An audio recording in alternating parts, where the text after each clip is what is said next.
Howdy, everybody, and welcome to the next episode of Toon Tales: Drakkonus Guild Horizons. This time, we have the full crew here finally. Woo! And Let's go! after some let's just say technical difficulties from last time, we have ourselves the full crew here, and I'm gonna go ahead and give ourselves a little recap of what happened, what was recorded, and what was not recorded, so everybody's caught up to speed. Cool. All right. So, last time on our adventures, our intrepid heroes, minus one member of their party, had decided to take up a job to investigate a series of instances in the sewers, leading them to clash with a ferocious beast known as a meteor eel. Accompanied by Kyers, the battle was quick, decisive, but almost fatal. But thankfully, through the intervention of Cedric, they were able to save Kyers' life and were able to stop the beast. And after some shenanigans to get their hands on a sewer rat for Cedric, the party had found themselves in Erebus Market, with Cedric going to a animal supply shop run by a very muscular furbolg named Morris Ravenbeard, one who has a black tank top, gray pants, has dark brown fur and antlers similar to that of a moose. With Morris of the Ravenbeard's menagerie recommending his husband's shop of the Enchanting Curios. However, Panera, Yes. you were not with the party. No. We cut. They got into shenanigans without me. Indeed. Oh, while all this was going on, Panera, you Yes. wake up in a cold sweat, with the freshness of the vision still freshly in your mind, with the sun just barely peeking over the walls of the city. Kyers wakes up and looks at you and goes, "Oh, Panera, are you all right? You've been tossing and turning." She takes a moment to compose herself before responding. Yes, sorry. I'm quite alright. Just a odd dream. Strange dream is all. What type of dream? I'm not entirely sure. I need to do some research on this. Nice. Research. The library's got lots of books on different subjects, and I heard what was his name? Flurf. Apparently he's the smartest being in all the realms. Maybe you should take it up to him. She nods in agreement. Yes, I think I might just do that. Thank you. He nods. He nods and goes, I'll let the party know. I'll let the rest of your party know about your trip. I wouldn't want them worrying. Thank you very much. That's very kind of you. You see him smile and go, "Of course, and hope you find your answers." She nods again. So, Panera. Yes. After talking with Kyers, you quickly kind of like scrounge up your belongings with this overwhelming feeling that you need to research this. Something in your mind, in the back of your head, is compelling you more than just curiosity. You feel a pull towards the library, unlike anything you'd ever felt before. Traveling through the city, you weave through the different districts of the main center of the city, with a couple of civilians pointing the way to the library. As you make your way towards the library, you find yourself in front of a steep but short stone stone set of stairs. With the library being pretty big, it looks to be about the size of a standard like high school gymnasium, with two large dark oak doors at the front. But you don't see any windows that you can immediately see. Ooh, that's interesting. Making your way in. I'm assuming you're gonna just go ahead and just Yeah. like make your way way straight inside. Just kind of like she's on a mission. She's going right into it, right into the library. All right. Opening up through the opening up the doors, you find that the doors are actually surprisingly light despite their gigantic size. However, you don't really take much time to ponder that, as you are immediately blasted with the smell of ink, paper, and an odd amount of magical energy.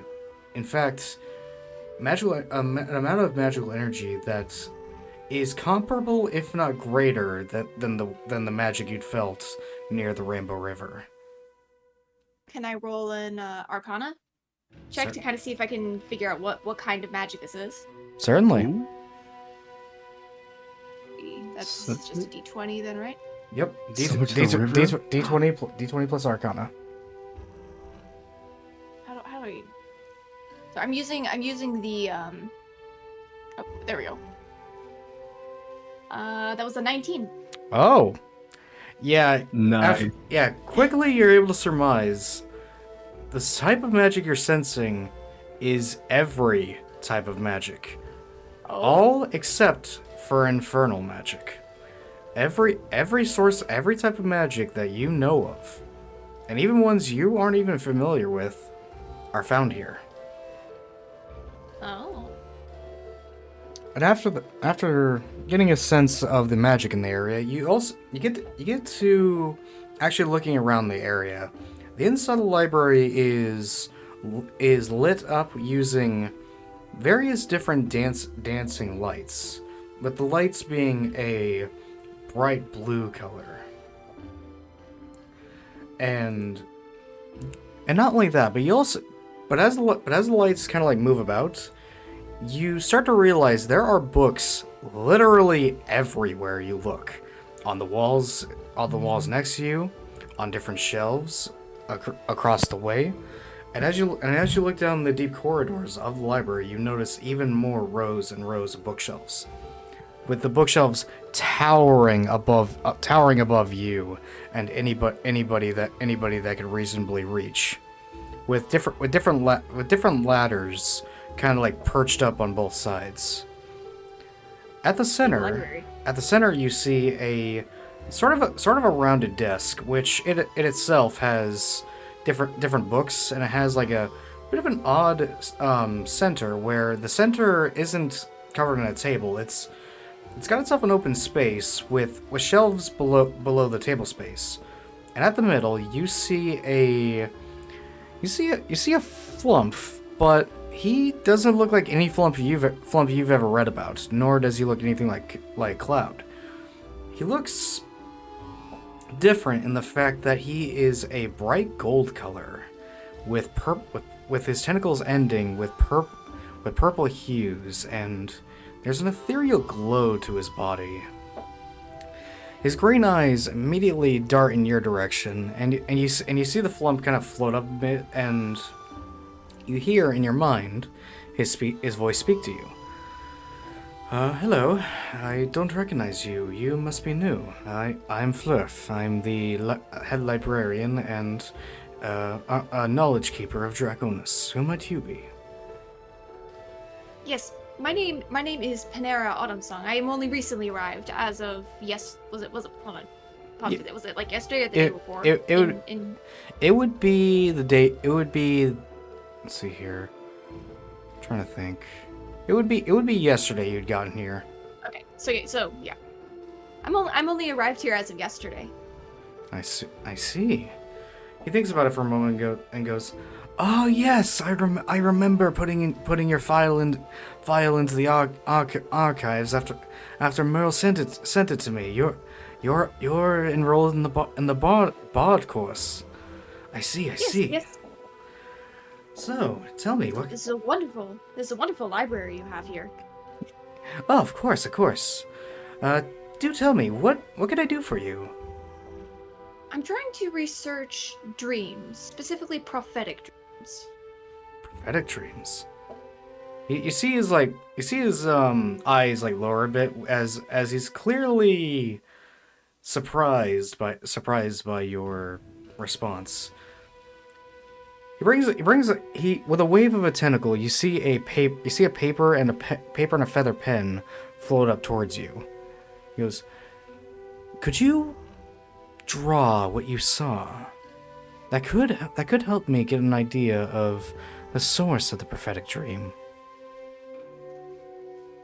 She takes the quill and paper. It was a quill, right? Yeah. Yeah. She takes the quill and paper. I can certainly do my best. I'm more of a songwriter than an artist, but I'll see what I can do. Okay.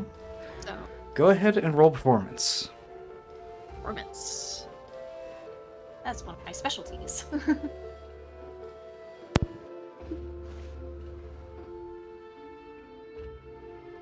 And I rolled a 14.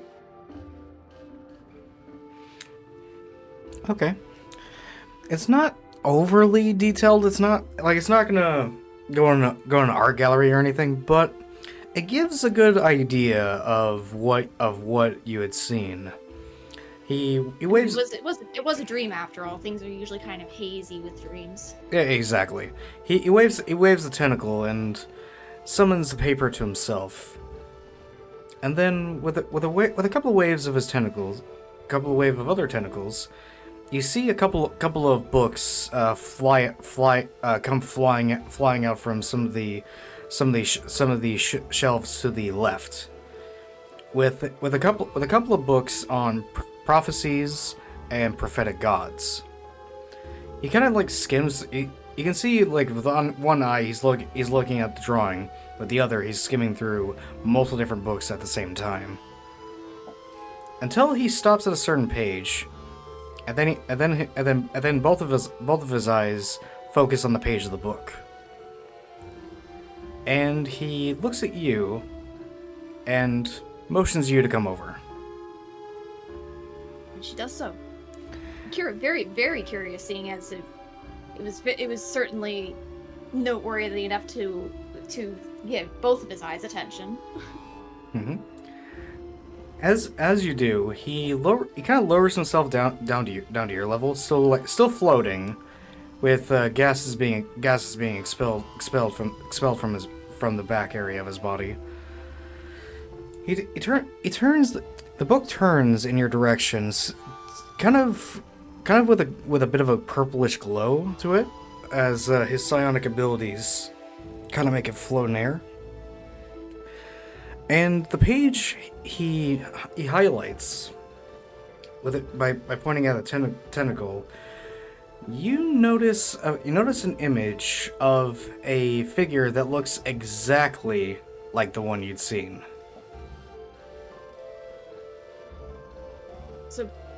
So Pan, she nods in confirmation. Yes, that is exactly the being that I saw in my dream. You see Fleur visibly shudder as you say that. He turns the book back to him and goes, That is very unusual. Why would he of all contact that is very peculiar. She kind of raises her brow. He looks up at you and goes, Are you familiar with the stories of the old gods and the titans? She thinks for a moment. Roll me a history check. Okay.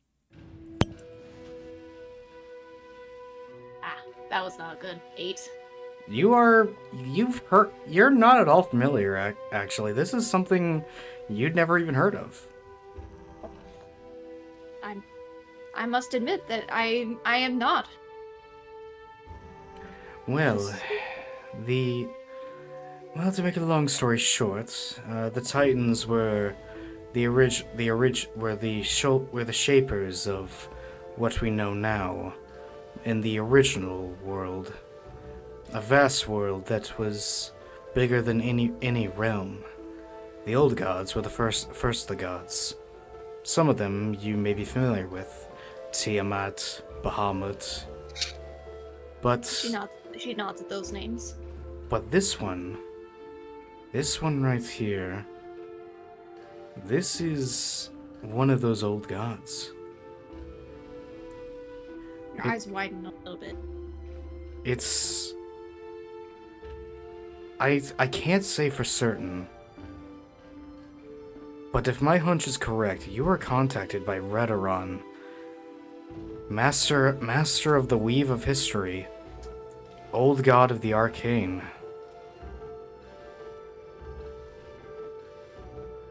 That's seems quite a rare ordeal. Indeed.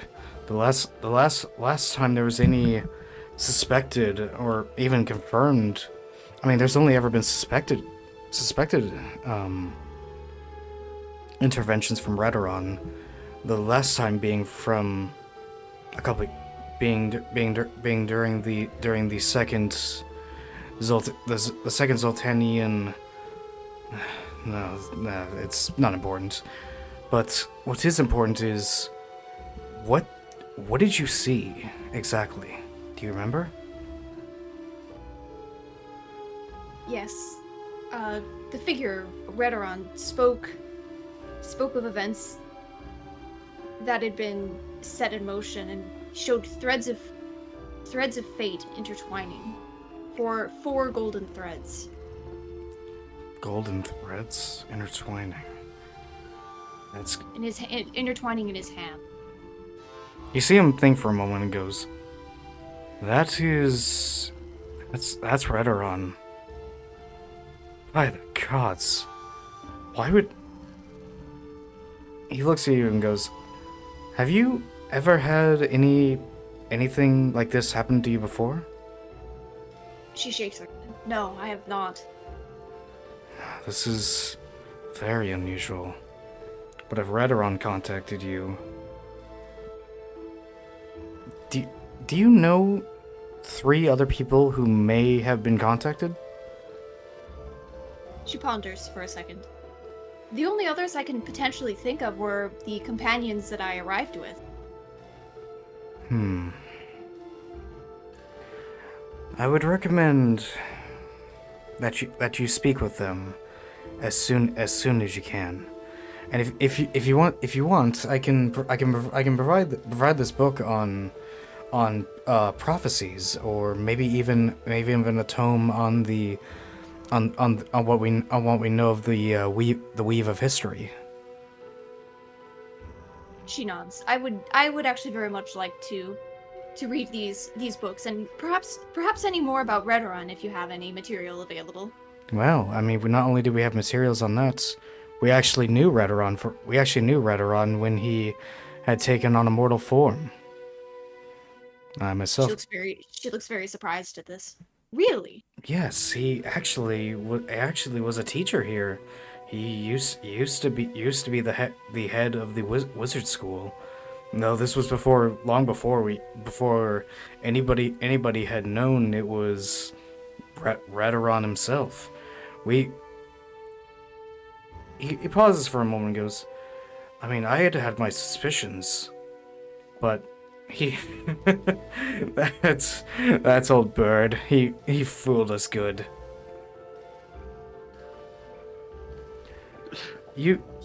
She's kind of like, oh, that is fascinating. Yes, from what I remember, he took the mortal form during a time where he felt a level of apathy for the realms at large, he didn't feel... There was an overwhelming sadness with him, I remember. But when he'd met the Kindred Slayers, that changed. I think he had taken that mortal form in order to improve upon himself. But nonetheless, that's not a concern of the prophecy, of course, but it is information nonetheless, and information is strength after all. Perhaps knowing more about Redoran himself, I might be able to understand a little bit more of this prophecy. Indeed. Okay, roll me an intelligence check. In order to determine how much knowledge you will be able to garner from your research. All right. Let's see. Oop. That is a 15. Okay. The information you're able to garner is this. Redoran is a very active god of the arcane, with him having a dedicated order called the Arcanum, who safeguard and collect magical tomes and magical items of arcane power. He also is known for intervening with potentially dangerous and or cataclysmic events that involve either mortals, monsters, but most often with issues of the divine. And besides that, you also learn that he had taken the mortal form of which he had called himself Redoran, but had concealed his true form. His true form being that of an elf with owl-like features intertwined, with his holy symbol being that of a golden owl. And that's primarily what you find out. Besides that, you're also able to find out just a bit about the Zoltanian occurrence that Flurf was referring to. That there was two. Technically three. But the one that is most documented is the tale of the Goldwalkers, and how they were able to repel the son of Tiamat, Zoltan.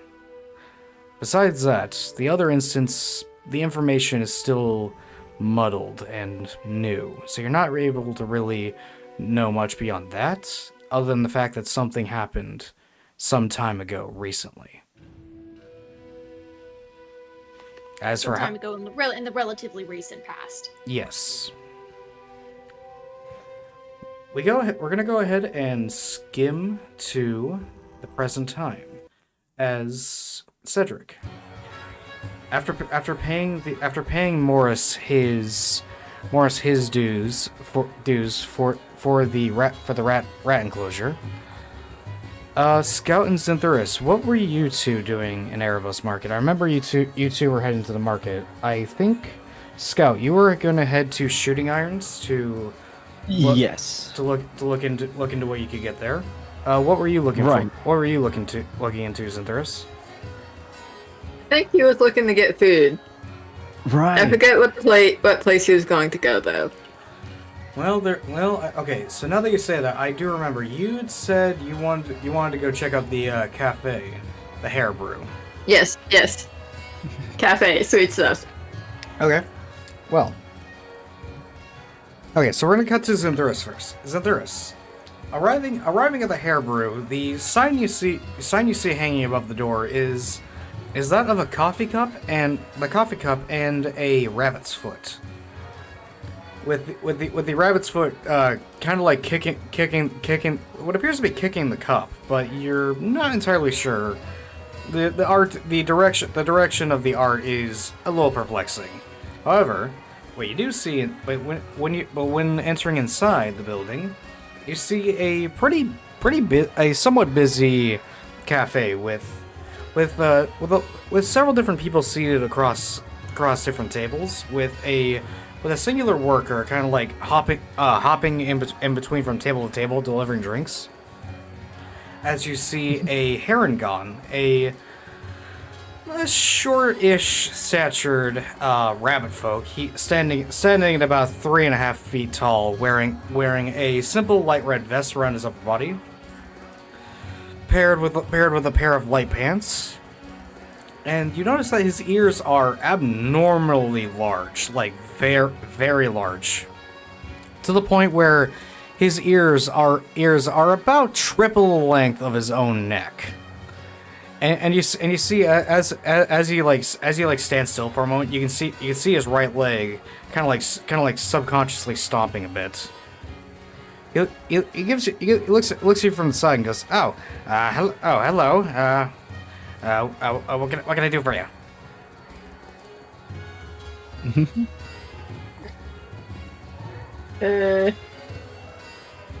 Come on then. Time is money. Cheerio. Oh my god, I forgot what I was gonna say. Didn't expect this, did ya?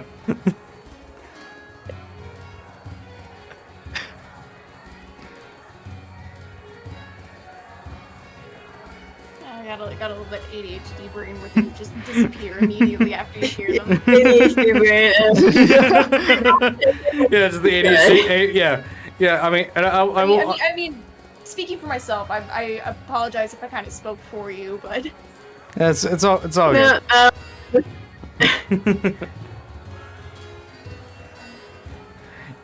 Yeah, you kind of like see Zarlek kind of look. You kind of see him like look you up and down. And goes, You look hungry. Can I, you want some pastries? You want some cakes? Yes. All right, good. Let's go. Oh yeah, I forgot to mention. His fur is snow white, by the way. So yes, it's a white rabbit that's always on the move. Dude, Oh my god. for a very important date. No time to say hello, goodbye. I'm late.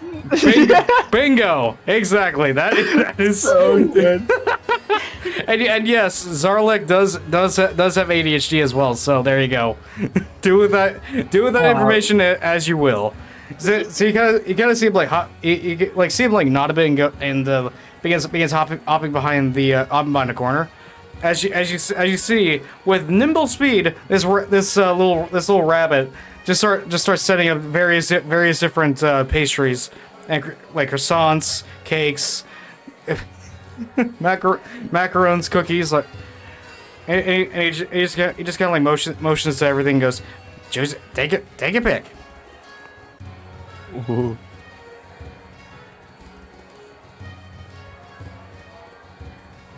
So what's all that like? So there's chocolate chip cookies, there are peanut butter cookies, there's a vanilla cake, there's a strawberry cake, there is a couple of there is a slice of blueberry pie, there's also a couple of custard cream puffs as well. All very just very sweet based stuff.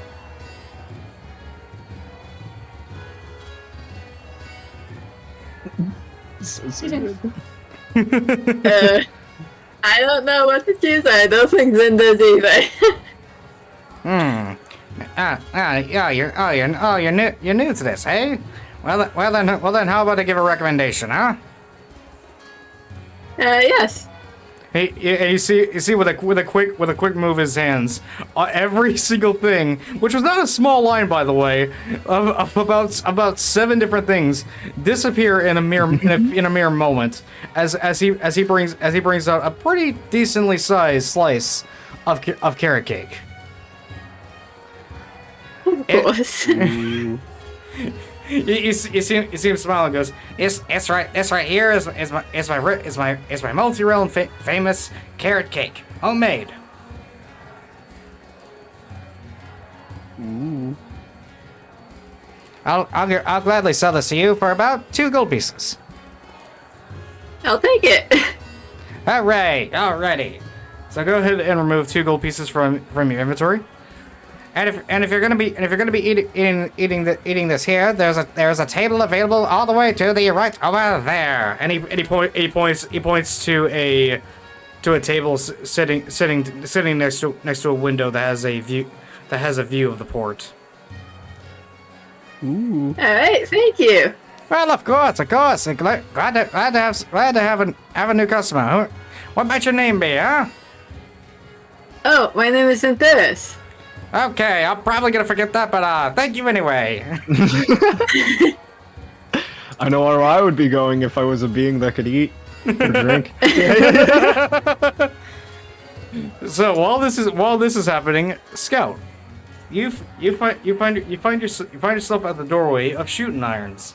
The sign above the shop being that of a multi-barrel pistol that looks somewhat familiar, but you've never seen one yourself. But you have some vague recollection of the weapon, but you can't quite pinpoint where exactly you'd seen it before. Ooh. Entering inside, you immediately see an array of different firearms hung up on different shelves on either side of the shop, with a simple table set up at the back. Behind the table is a fairly scrawny hobgoblin wearing a set of dark stud leather armor from below his neck all the way down to his legs. His dark red skin riddled in different scars, and his hair is pretty long and messy for the most part, with a couple of braids in the back, with the hair reaching just above his shoulder blades. He looks at you and goes, well, hello. Who might you be? I don't recognize you, Warforged. Hello. They call me Scout. I was wondering if there was any way to upgrade a crossbow that could still go into my hidden compartment in my arm. And Scout proceeds to unfold it from his compartment, his arm compartment. Okay. You see him look at as the crossbow comes out of the compartment with an immediate look of surprise. Wow, I've never seen that before. That's quite unique. You kind of see him like ponder for a moment. Do you know where might you hail from, friend? I don't know exactly where it came from. All I know was that I was found. The way I am now, I don't know how it came to be. I see. Well, I mean, in terms of upgrades, honestly, the crossbow is in real fine condition. In fact, it's actually this is a feature of Warforged I'd never seen before. This is totally different craftsmanship than what I'd see back at home. Really? Yeah, I hail from Turxus, the cursed Outlands. Not sure if you heard of it. You met Warforged before, from where you're from? Yeah, actually, Warforged. Quite a few Warforged are from Turxus, actually.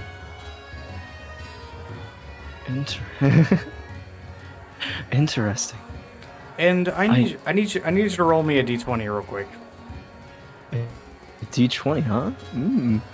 This is the lore. I'm like, okay, interesting. D20. Oh my god, yeah. Where's your roll? Let's see. D20. Okay, that was as worse as it could be. 1. No. You have. Oh no. Yeah, you have no idea of where Turxus is nor anything related to it. But you do have a slight feeling of familiarity with the name. So I don't know much of the area. I heard the name before. Ah, well, you've likely heard the stories of how dangerous it is. Well, they're not exactly unfounded. But still, it is where the first automatons and warforged were first crafted. And the Marlians never expected that the warforged would take on a life of their own. Fascinating. I may need to. I gotta keep that in mind. Thank you. Of course. Although, in terms of upgrading, I don't know if I could do an upgrade necessarily, but if you'd like, I could possibly install a new weapon for you. Really? Mm-hmm. You kind of see him like take some measurements. Give me a moment. Mm-hmm. Gun? Yeah.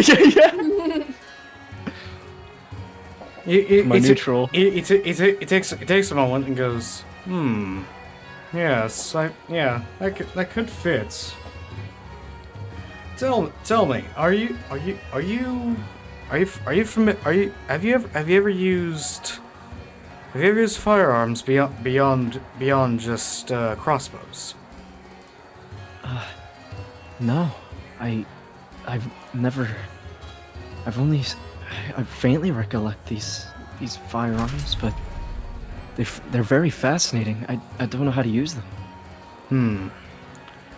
Well, the thing is, I could set up a pistol into that compartment. I'm very much willing to try. How much would it cost? Well, let's see here. Usually pistols cost about 250 gold pieces. However, considering this,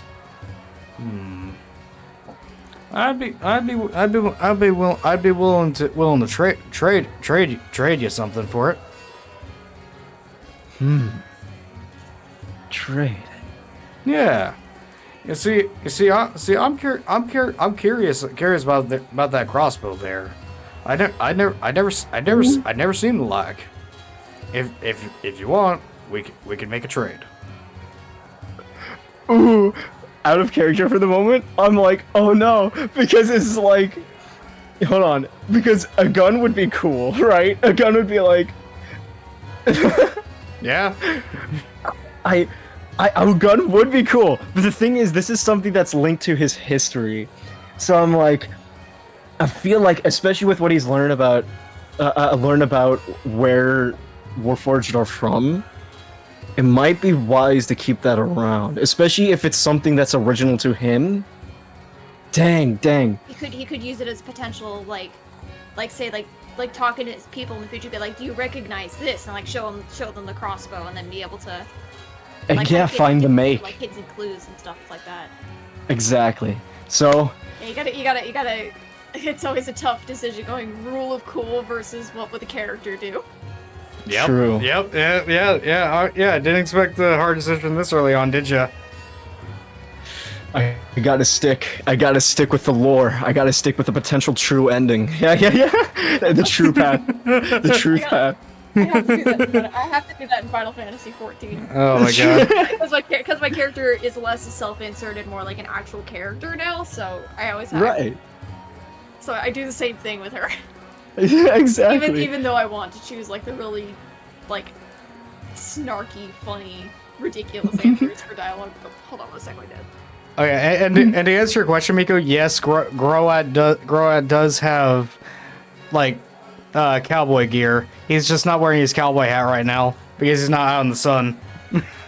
Like his leather armor is very much cowboy fit. Oh man, dang. Okay, I'm gonna have to. All right, in character now. I appreciate the offer, but I'm gonna have to refuse. I don't think I want to get rid of this just yet. Nice. It's understandable. Well then, how about I propose a different approach? Hmm. You can only see him rummage through a couple things, and he pulls out a set of about a set. He pulls out an arrow, and hands it to you. Come on back. He opens up a pathway for you by lifting up part of his desk. Scout proceeds. Curiosity piqued. Leading you into the back area of the shop, you find yourself in a shooting range. Not a big one, but a shooting range nonetheless. Ooh. He looks at you, grabs a second arrow of the same type, loads up a crossbow, and aims at a target and shoots the target.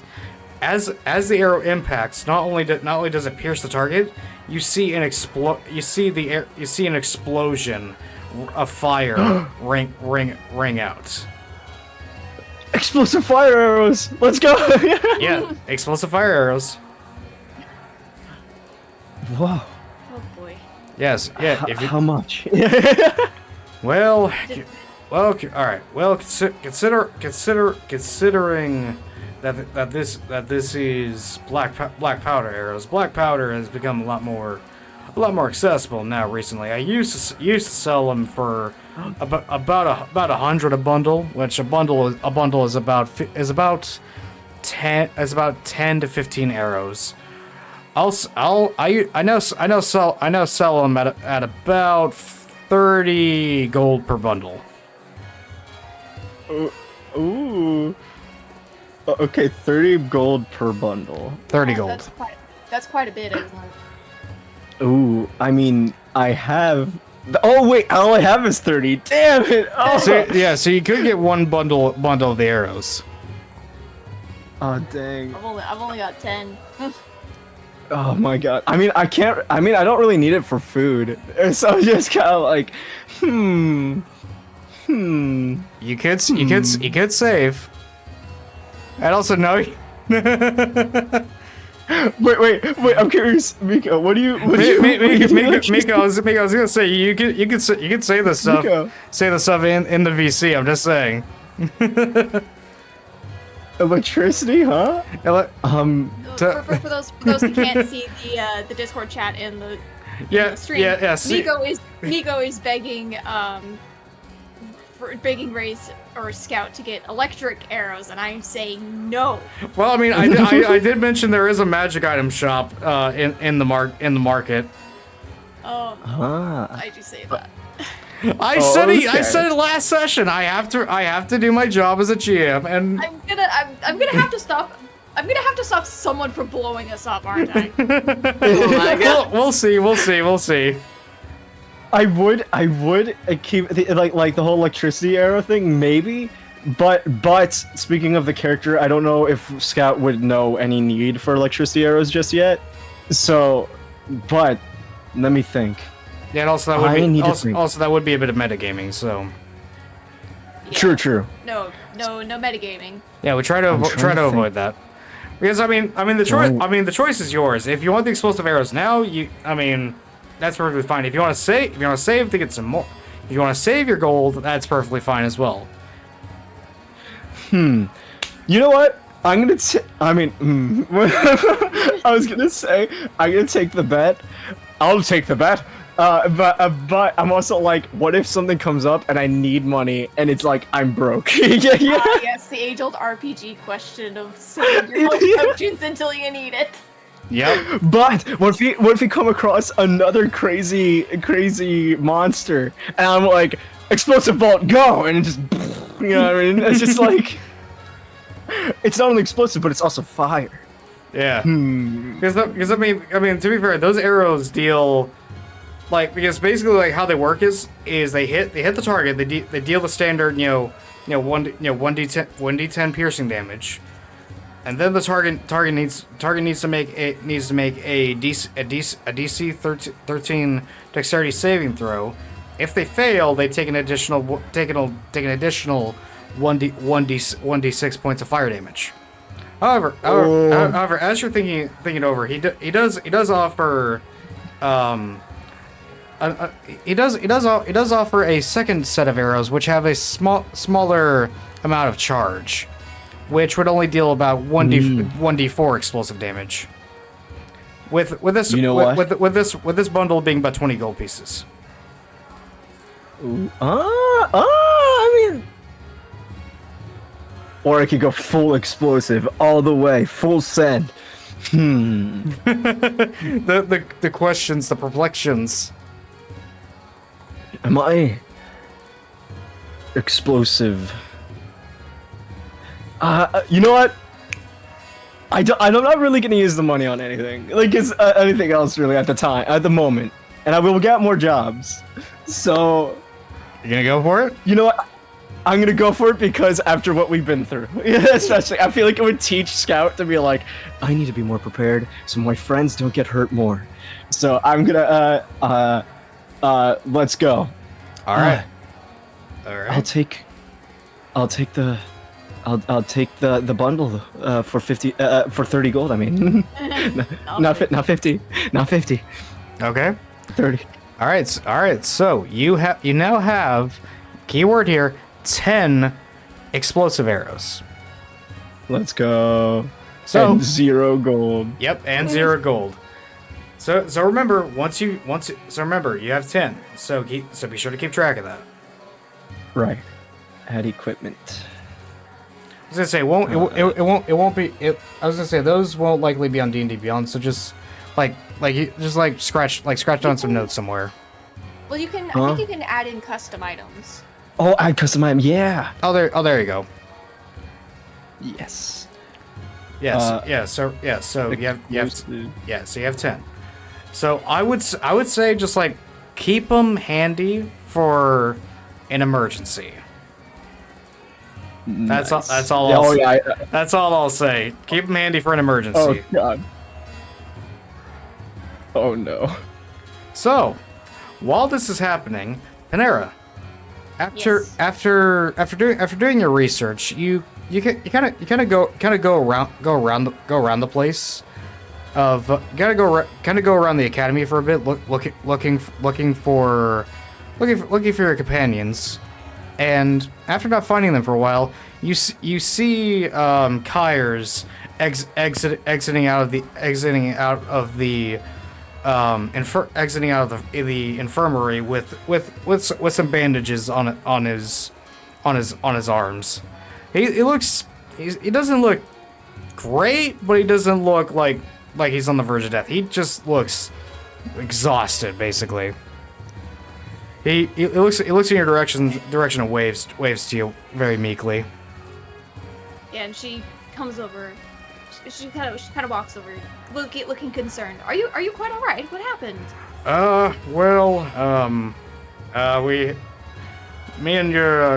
Me, Cedric, Scout, and Zin, we took up a job to investigate something in the sewers. Turns out that something was a giant meteor eel. And, well, as you can see, the eel almost got me. Thankfully, She looks shocked. Thankfully, Cedric saved me. Now she's even more shocked. Cedric saved you? Yeah. I honestly thought I was going to die. I'm quite glad that you're all right. I assume you're looking for them? Yes, actually, I am. Do you know where they are? Erebos Market. Apparently, Cedric had gotten a rat and was looking for a place to keep the rat. So check Ravenbeard's menagerie. As for Scout and Zin, I don't know where they went. She nods at that information and then sighs and shakes her head. What is it with Cedric and collecting random objects? Or creatures, in this case. I wish I could tell you. But I'm going to go lay down. I need some rest. Yes, do rest and recover. I hope your injuries recover swiftly. Of course. And you just kind of like watch as he like saunters on by to your dorm. Poor cars. Yeah. And I assume you're going to go ahead and begin your search for your party. Yes. Okay. Head to the market. All right. Heading into the market. Following the signs and the instruction of a couple guards, you find yourself at the doorway of Ravenbeard's menagerie as Cedric is exiting through the doorway. Ah, there you are, Cedric. How are you? I heard about the meteor eel and your new little friend. Cedric proudly lifts up his sewer rat for her to see. Yeah, and alongside that, there is also Cedric's pseudo dragon, which I don't remember the description of the pseudo dragon off the top of my head. If I remember correctly, it's got like it had gray scales and a like a bow tie and a brooch. Yes. All right, and there is also Cedric's mount, which is a dragonel, a horse-like creature with draconic features, adorned in golden scales. That's quite the menagerie. Heather is also covered in frills and ribbons. Because Cedric has to dress up all of his animals. She kind of looks at the little sewer rat. He's like, "He's kind of a cute little fella." You kind of see the sewer rat just go. Like it very much it seems more comfortable in the cage than it was earlier, but it still very much is very distrusting. It just kind of looks at you and goes. It just like, goes in the corner. Cute, but feisty. I think you're gonna have That your is- with that little one. That is my little Mr. Lemon Squeaks.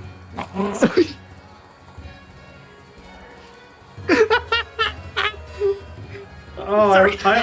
no, it's fine. I just that timing was just too good. I had to do it. I love doing monster sounds. It's so fun. Oh my god, I forgot about the name. Yeah, that's I had no amazing. idea about the name. Yeah. For context, audience, this is Pisces' first time learning about the Dragonel, the pseudo dragon, and the sewer rat. Yeah, I was like all of those sound new. Yeah. The stuff you missed. Shenanigans I miss.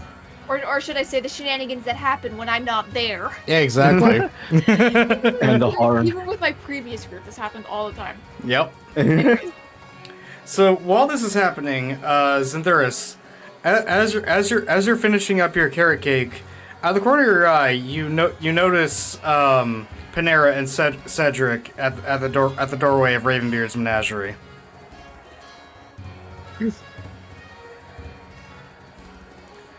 And as this is going on, Scout, as you're exiting with your arrows, you see in the distance you see Panera as she is very clearly talking with somebody. Scout's green eyes light up in excitement, seeing an old friend I haven't seen for like the whole day, and rushes over. Yeah, Cedric and Panera, as you two are talking, you hear the sound of clanking metal as Scout runs over. Hello, friends. Hey, Panera. Ah, Scout, good to see you. I have to show you. I heard about your adventure. I heard about your adventures in the sewer earlier. Yes, it was scary. I'm glad we took the thing down. A lot of people got hurt. She nods. Yeah, that is quite a beast to deal with in the sewers. At least we got a rat, though. I wish I could have kept the head. Yes, there was that too. And then Pan just sighs. But but after that, it taught me a lesson that we need to be a little bit more prepared for anything like that again. And for if an arrow ever lands, it's definitely gonna do more damage with these. Scout holds up the explosive arrows. Yeah, for I only context. have 10 of them. Yeah, for context, the sorry. arrows have like a cylinder of a black powder, like at the base of the arrowhead. That kind of looks like a black bulb, basically. Ooh, I see. I think I've seen these kinds of arrows on MythBuster. Yeah, actually, that's the idea. Nice. I feel like I remember they did some kind of a myth with explosive arrows, not rocket arrows, but like actual like explosive arrows. Whoa. That's right. That's the idea. Glad you picked up on that. Nice. I have approximate knowledge of many things. Nice. Oh, there it is. That's so good. Yeah. Pan nods like, yeah, those will do quite a chunk of damage. Be careful how you store those though. You don't want them to go off accidentally. Good point. I'll keep that in mind. Just gotta make sure to use this only when I know that we really need it. Don't have many. I ran out of gold. So, yeah. Yes, good defenses don't exactly come cheap, do they? Indeed. Yeah. As this is happening, Zin, you finish up with your slice of carrot cake, and as you do, the plate that was in front of you immediately disappears as Zarlek just like kind of like hops by and starts picking up all the different empty plates in a very much hurried manner. with a bit of with him saying, thank you for your patronage. Have a nice day, Tin. Well, he did say he was gonna remember. Yeah, he said it. He said he wouldn't remember your name, but there you go. I mean, he was close. Close enough. Yeah, I wager Zin's gonna go join the rest of the group. Yeah. Alrighty. So as you three are talking, Zintheris finally joins you guys in front of the shop.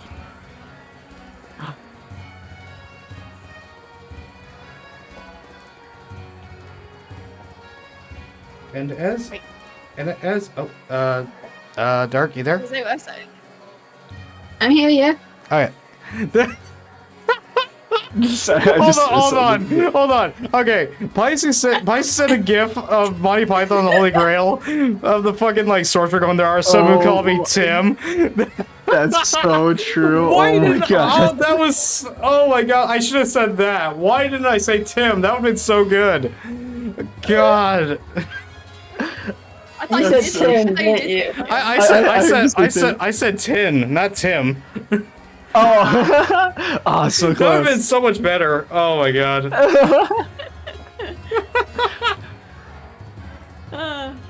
Oh, Zin, it's good to see you. Almost everyone's here together. Too bad about wounds he has. Yeah, I hope he feels better. As you Pan actually comments. They were talking about Kai's, yeah. name. Kairos. The Kairos, Yeah, the Minotaur. Pan actually comments. I actually just ran into him as I came to find you guys. He's doing well. He's healing well. He's just Good. he's just going to rest. Kairos. Oh, that's great. Oh, that makes me really happy to hear. I don't want that to happen to anybody else. As you guys are talking, you hear you suddenly hear the sounds of screams. Oh. As you notice, a bit of the sky above you darkens. As you look up, you see a pair of airships flying out of control right towards the academy. Oh my god. Uh-oh. And you can hear in the very distance the sound of crashing. Oh my god. Uh-oh. What do you do? Oh shoot. Pan immediately shouts that we have to go help, and goes and runs off in the direction of the crashed ships. Okay. Scout. Zin Scout says, immediately- "You don't have to tell me twice," and follows after her. Scout, without saying a word, is already on the way. All right. And I assume Cedric, you're going to be following.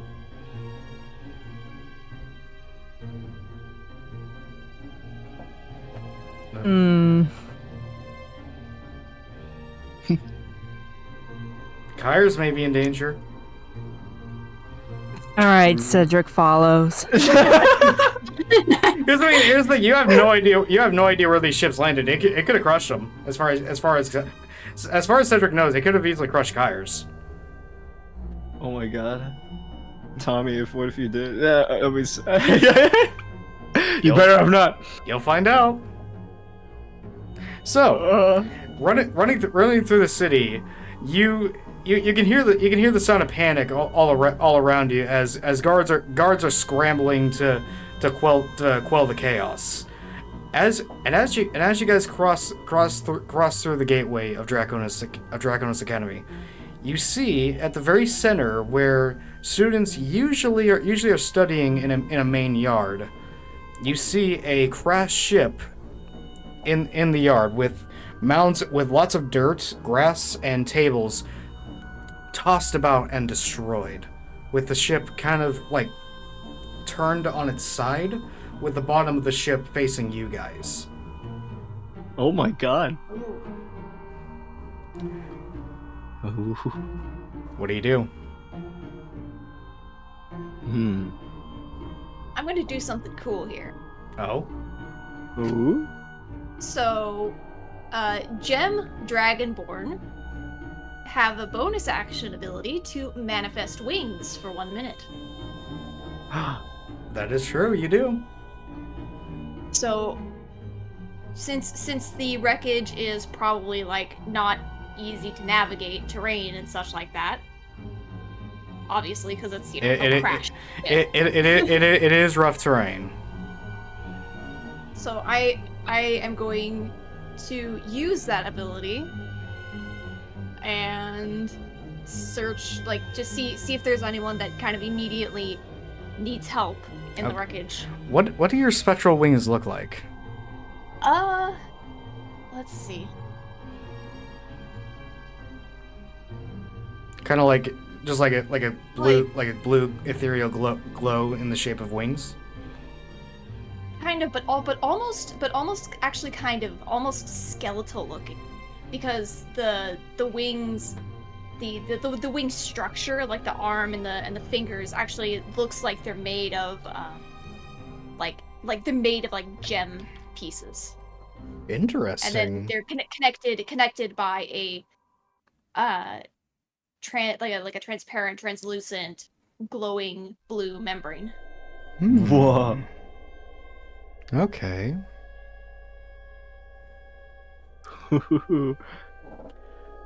So Pan's gonna look around. So she's gonna manifest her wings, and then she calls out to her companions that she's going to see if there's anyone that she can help or that needs help, and she can point out who needs help and where they are.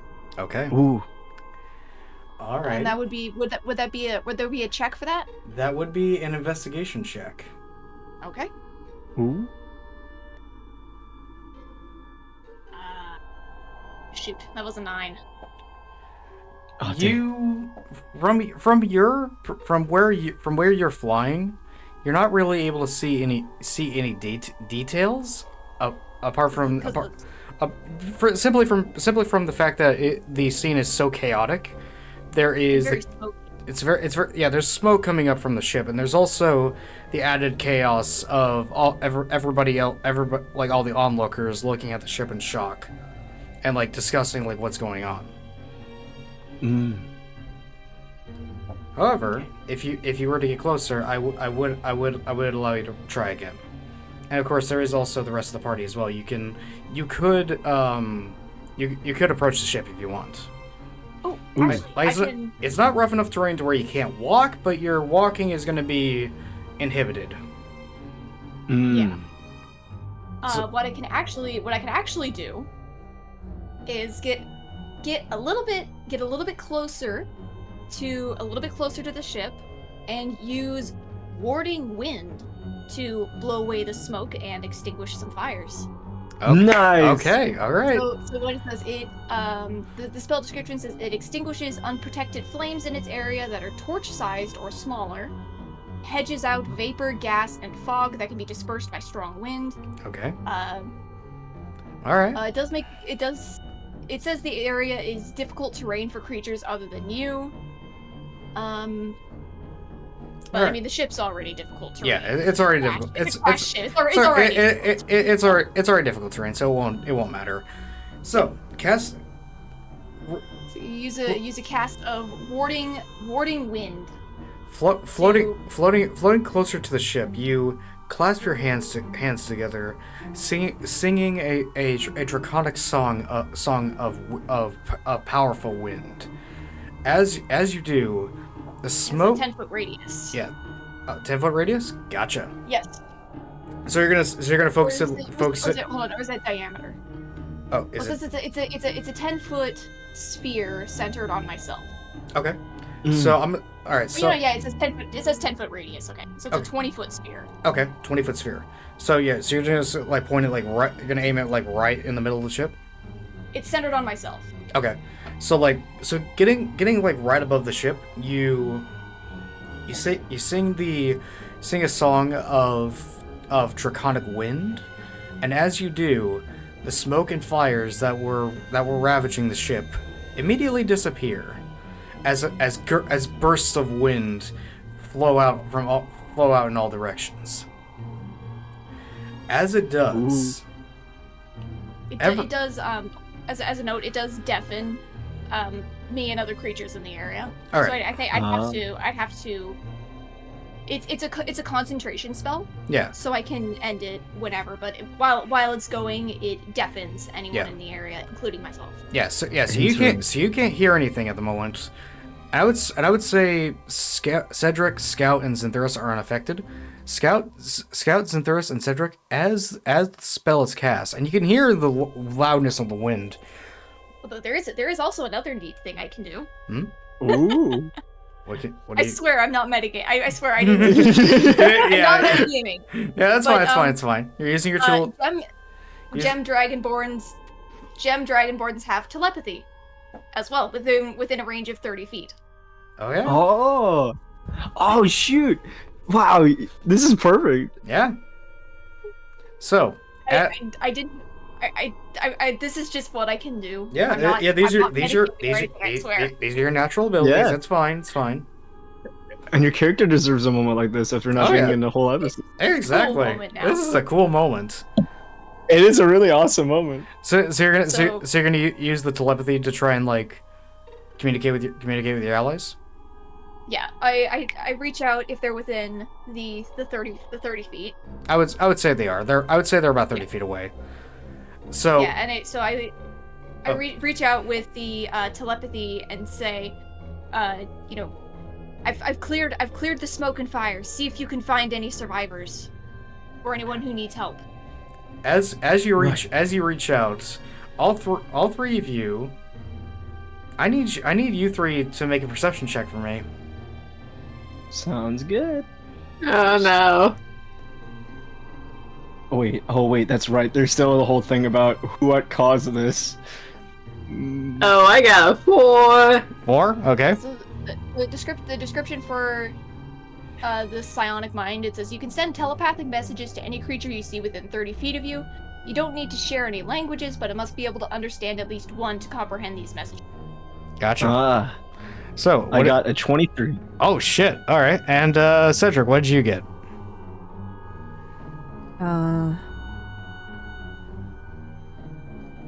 Good question. Oh, You got a 6. oh, you got a 6. Yeah, Yeah, we can see the dice rolls on the D&D Beyond. Yeah, I can't. Oh, right. I can't due to multiple tabs. So, Right. what's your question, Cedric?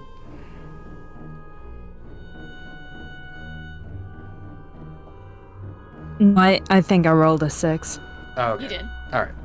So, unfortunately, due to the confusion of the chaos and the gale force winds and the sudden telepathy from Panera, Cedric and Xanthuris are kind of a little distracted from just everything. However, Scout, you are very attentive to the scene as your eyes immediately begin to focus in on the part of the ship that you can see. There are some pretty sizable slashes at the bottom of the ship, going from one side of the ship all the way up just below Panera's feet. Oh no. Oh no.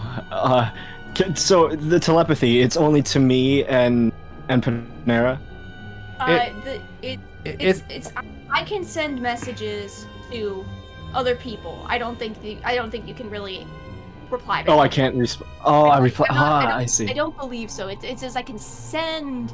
Yeah, you can send telepathic. you can send telepathic messages, but you can't receive them back. But unless you have telepathy as well, then you can't respond. Dang. Oh shoot. The wind is kind of. Yeah. Yeah, I can't. But you, Oh, God. you do have Cedric and Zin next to you though. Yeah. Oh, okay. So, Scout, knowing that they would probably not be able to hear him, points directly to those slashes, and to point out that like we're most likely not alone. Like whatever cause that could still be around, maybe. Yeah, and these slashes are pretty big, decently big, with the slashes measuring about 3 to 4 inches in diameter for each claw mark. Oh, jeez. Can I roll to see if Cedric recognizes the claw marks? Okay, roll me a nature check. And considering the nature of your upbringing, with advantage. Ooh. So you're gonna roll twice and pick the highest.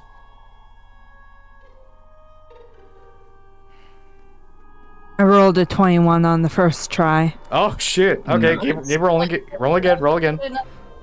You might get higher, but that is really nice.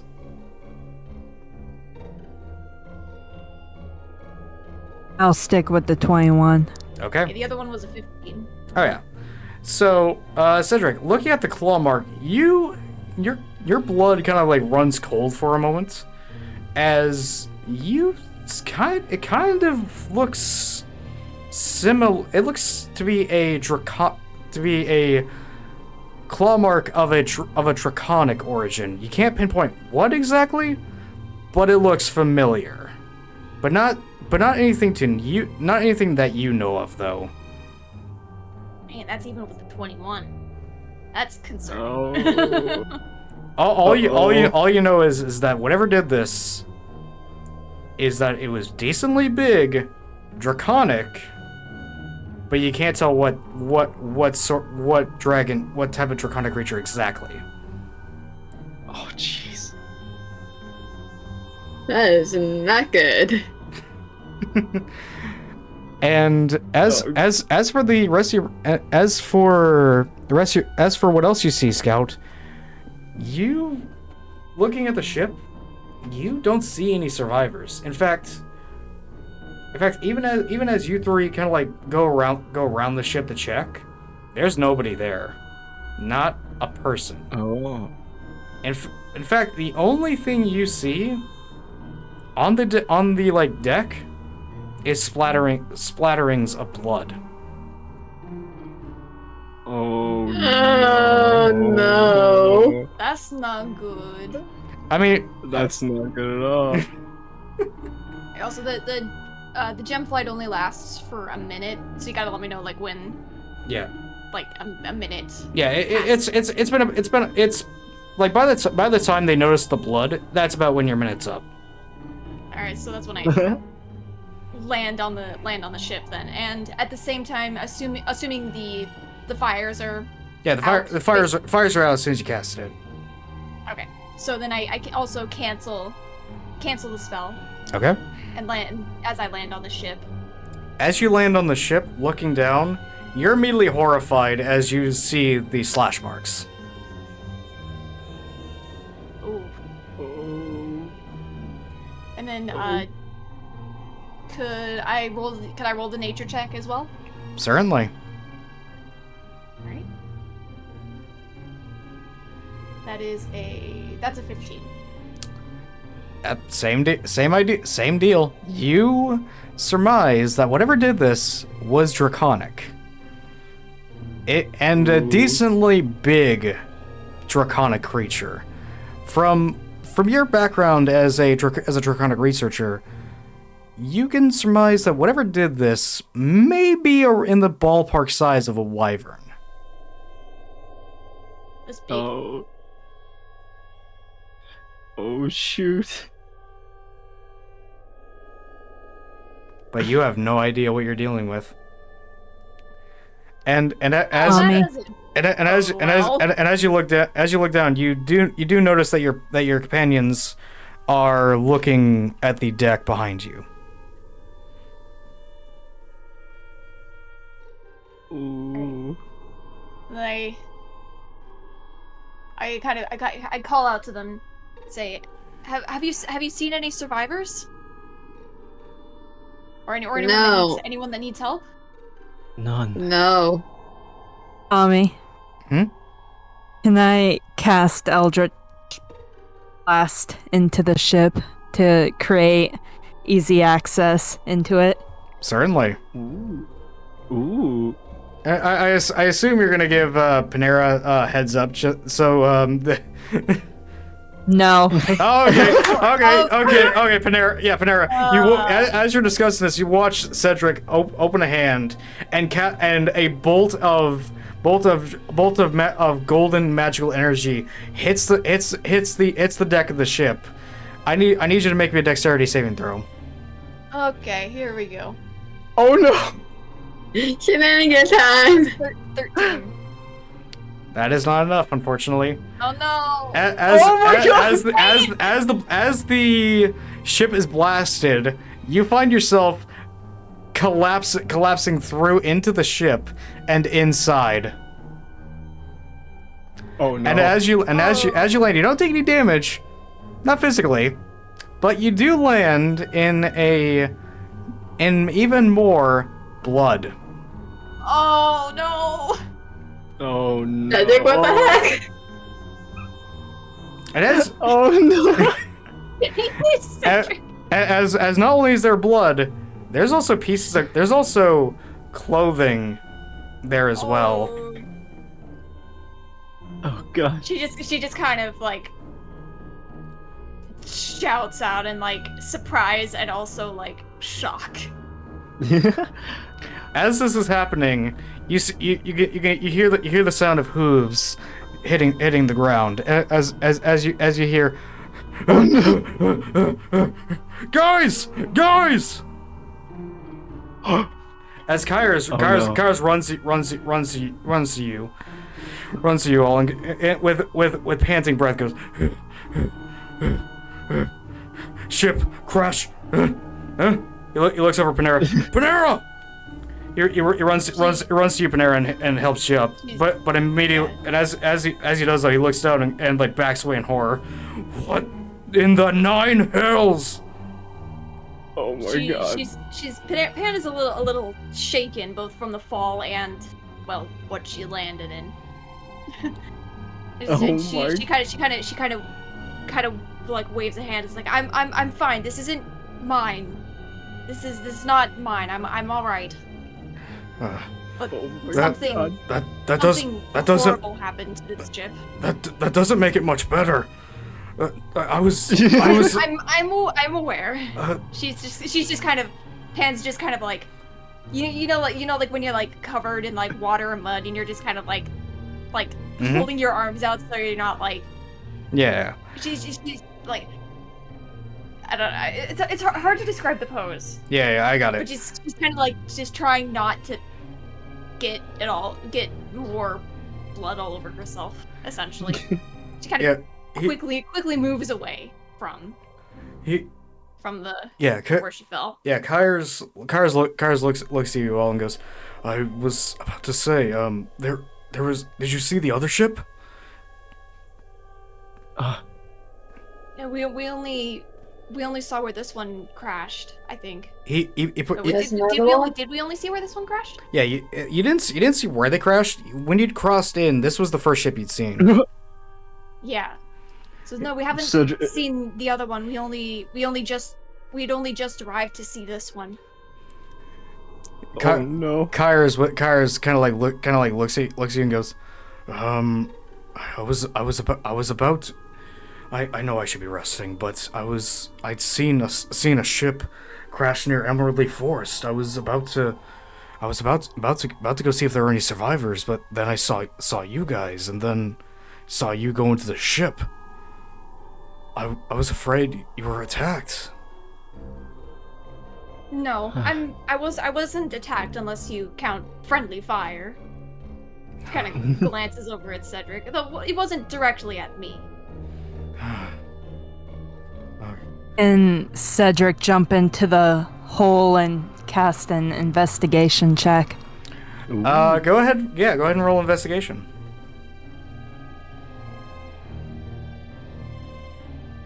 16. From what you can surmise, whatever had attacked these people, it was not an attack from something that like broke into the ship.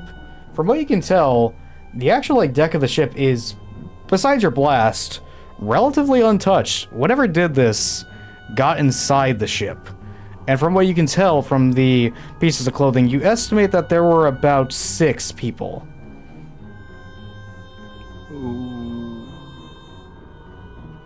Hmm.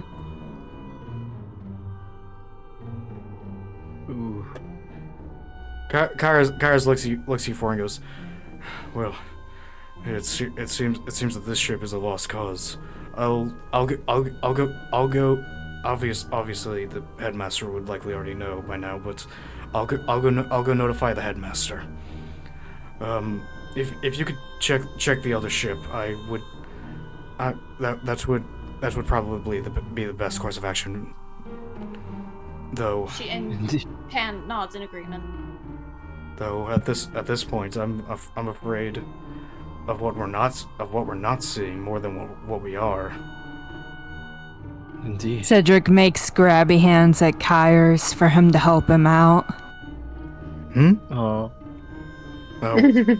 What's up, Cedric? I need out of the hole. Kyers, with a nod, grabs you and helps you out of the ship. Thank you. Of course. Stay safe, okay? And you watch as he begins his trek to the headmaster's office. If more of these things, if whatever these things that attack these ships is out there still, there'll be more casualties. The fact that any creature can cause this much damage, we have to stop it. And Pan also nods in agreement. All right. Since Panera is covered in blood, we could use her as bait for whatever attacked the ships. She just stares. Just give Cedric a look. And whose fault might it be that I'm currently covered in blood? You should have gotten out of the way faster. It didn't exactly give me much time to react. That is entirely on you. She just sighs. We have to focus. The more time we argue, the more people are probably getting hurt. We have to get going. You are correct. Oh, Cedric. Oh, don't worry, Miko. It's Cedric. It's okay. It's okay, Miko. Miko, Cedric. It's all in character, Miko. No Yeah, worries. Exactly. It's all in character. There's no hard feelings about it. Oh yeah. Cedric is a great character. Everyone's doing so Cedric's great. Cedric's great. Don't worry about it. So, as you, I'm assuming, Cedric, your pets are going to be in your dormitory. Well, obviously, besides Cheddar, you have the amulet for that. But as you all kind of collect yourselves, and Panera getting cleaned up as best she can as quickly as possible. Too bad mending doesn't clean up. Yeah. No, it doesn't. What's the one that does clean fabric? Isn't that prestidigitation? Prestidigitation. Okay. Noted to pick that one up later if this is gonna be a regular occurrence. I might need to. Just saying. Yeah. Dear God. It is a cantrip, so I get unlimited use out of it. Yep. True. So, as you all travel towards Emerald Leaf Forest with Scout leading, as Scout knows the way to Emerald Leaf, you all see at the edge of the forest, you see yet again another ship, a smaller one, looks to be a merchant vessel. But this one is not on its side, but rather on its belly. I forget what it's called. Oh, the hull. It's on its hull, basically. It's the top of it is facing upwards. It landed upright. Yeah, exactly. Its sails are pretty much gone.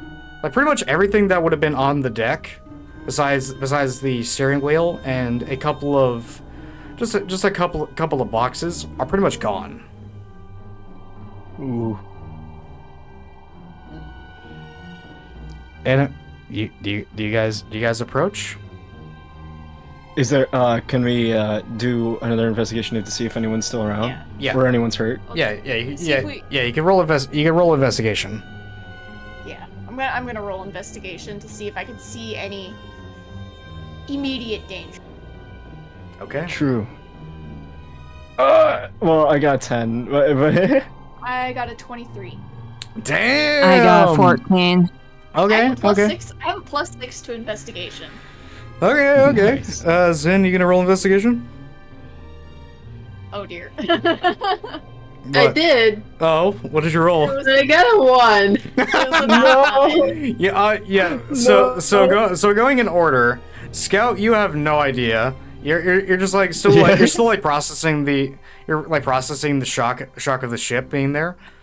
Zin, Right. you can confirm that the ship is made out of ship. no. Cedric, you notice even at a distance, you can see bits of blood on the deck. Panera, approaching the ship bit by bit. You do see the blood splatters, of course.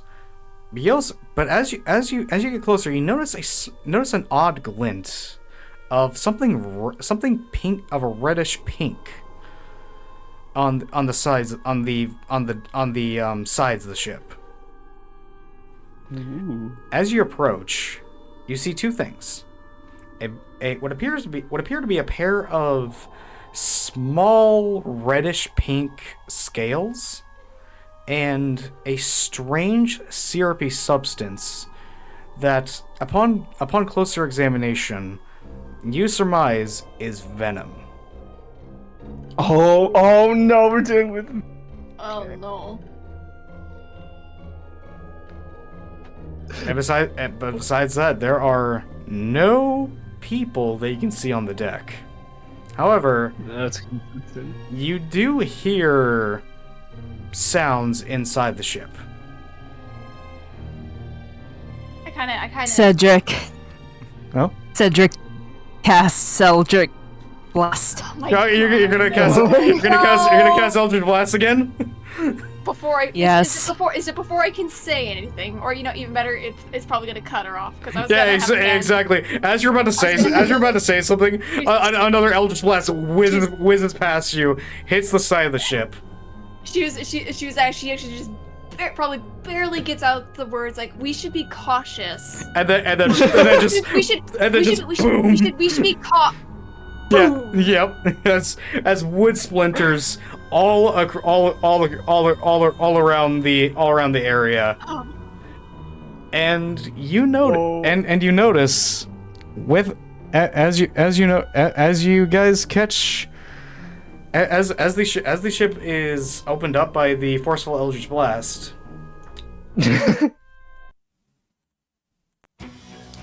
you notice the sight of about four humanoids standing in the shipway. Oh. But as you're looking at the humanoids, you notice that the humanoids are shriveled, like they basically they have like no fat nor like any visage of life. It looks like their skin has been shrink wrapped around their bones, with a strange red glow emanating from their skin. And as they turn to you, you notice a small hole, but a hole in their neck, with the same syrupy venom running down each of their chests. As you all realize, they are zombies. I need everybody to roll initiative. Initiative up! I just kind of like Cedric. Okay. Okay. I got 16. All right. All right. 17. Oh, okay. Yeah, see? Okay. I actually need to do a roll up. I actually need you to roll again because you actually matched the initiative of the first zombie. Oh, okay. So whoever rolls higher will go first before the other. Oh, 6. also, Miko, 13. to Okay. roll initiative, there should be a when you see the top things underneath proficiency, there should be initiative. It's a button by itself next to the armor. Okay. Yeah. It has like a plus Yeah. something number in it usually. Okay. So, once Cedric, Oh, once you rolled okay. roll your Ooh. initiative. Cedric got I rolled a nat 20 Oh shit. Okay. oh natty. Okay. Okay. plus 2. Okay. Well, all right. So Damn. turn order is going to be Cedric. Okay. And what did everybody else roll? My second roll was a 13. Okay, so you're going to go before that zombie. Okay. Zin, what is your roll? I got a 3. You got a 3. Oh. Scout, what is your roll? Oh, actually, 16. Zin, I need you to do a roll off. roll the initiative again. Because one of the zombies. Oh, god damn it! Not one. Okay, I got a 12 this time. Okay, Yeah, so, all right, so yeah. yeah, so you're still going. All right, so you're not going last, but you're going second to last. So the turn order is Cedric, Panera, Zombie 1, Scout, Zombie 2, Zombie 3, Oh shit. Sin. There's 3. and then Zombie 4. Yeah, there are 4 of Oh them. my god. Oh my god. What about Keys? Is he? Is he with us? No, he is not. Okay. It is just you. It's you 4 against 4 zombies. Ooh. So, top of the round, Cedric, what do you do?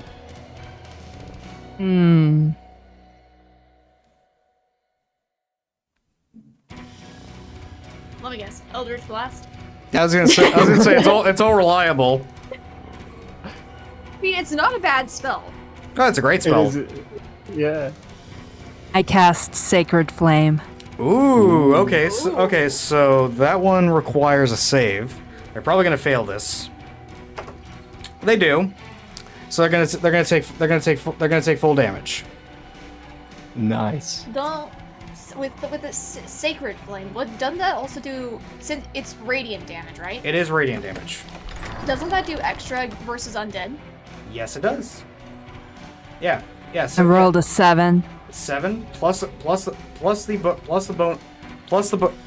bonus from the damage. That's gonna be 9 damage to zombie number 1, I assume, since it's highest up on the initiative.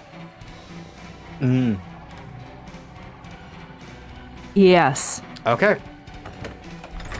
All right. I should have had my calculator up. Doing that now. All right. Okay, that's a hefty amount of damage. That's almost half its health. Nice. So it is now zombie number 1's turn. Actually, no, Panera's turn. Never mind. I know, So- okay. yeah, it's Panera's turn. Panera, what do you do? As the sacred flame with the gouts of blue flame immediately immerse zombie 1, which is the closest to you. Immediately begins like searing away the undead flesh and venom. What do you do? How close are these zombies? Like approximately. They're about the closest one to you is about 20 feet away. The others are about 30 and 35 feet away. Okay. With you being about 10 feet ahead of the group. All right. I am going to use the spell Shatter. Oh, what does that do? Okay, so it's got a range of 60 feet, and it's a 10-foot radius sphere. Okay. It says a sudden loud ringing noise, painfully intense, erupts from a point of your choice within range. So I want to do it kind of centered in the group of zombies. Okay. Each creature in a 10-foot radius sphere centered on that point must make a Constitution saving throw. Okay. The creature takes 3d8 thunder damage on a failed save, or half as much on a successful one. All right. Go ahead and The roll. creature made, and then the inorganic materials such as stone, crystal, metal has disadvantage. All right. Go ahead and roll your. Go ahead and roll your damage. Okay. That's, Okay, Well, so- do I have to? The hit is 14, I think it says. Yeah. The hit DC is 14. Okay. So one of the all right, zombie number 1 makes the save. Zombie number 2 doesn't, and the other 3 zombies do not make it. So they're gonna take full damage. All right. Let's see. That is a total of 15. 15. Because it's 3d8. Okay. So I'd roll half of 15. I'll be generous and say that's 8. So that's gonna be 8 damage to zombie number 1. It's almost dead. And with that 15 damage, you deal over half you deal a significant amount of damage to the other zombies as well. Ooh. Yeah, I did not expect that. Damn, Panera. All right, but I tried to pick some useful spells. yeah, Hell yeah. yeah, but zombie number 1 is on your path. And it is going to try and make a slam attack against you, as it begins walking towards you at a rate of about 20 feet. It quickly closes. That's a fast crawl. Shambling towards you, it closes the distance and tries to slam you on the ground. Okay, and what saving throw is that? No, that's an attack, and that's a nat 20. Oh. Oh no! That hits. Okay, I don't even have a chance. Dealing. Or Ooh. even with it's a nat 20, can I still do a saving throw to cut down the damage, or? Nope. Unfortunately, that is going to be. Well, you're lucky. You're only going to be taking 6 points of damage. Okay. Also, Miko, you're muted.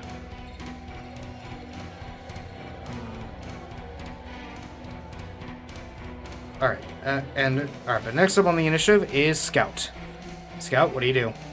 You just saw Panera get slammed onto the ground by one of the zombies. Oh, is it? Oh, shoot. That's right. I should focus. So that one is almost dead, right? Oh yeah. But it's also on top of me, so. Yeah. True. So Please no explosives. Yeah. I was thinking if it didn't close the distance, I was thinking of. But for now, knowing that you're in danger. Question. Favorite foe? Is it like count? Like once it's used, is it like done for the rest of the encounter? Hang on. Wait, let me see. I was gonna say, it should say in your abilities.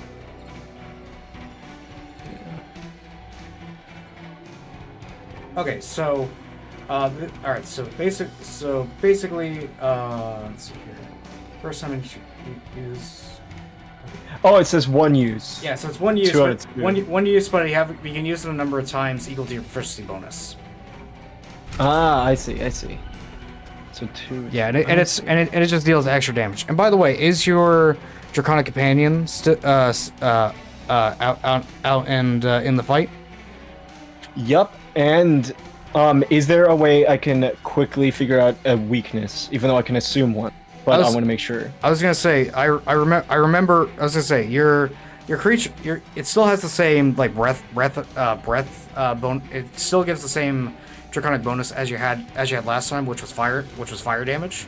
So it'll be sticking. It'll be sticking with that. Unless you were to use the bonus action to resummon it.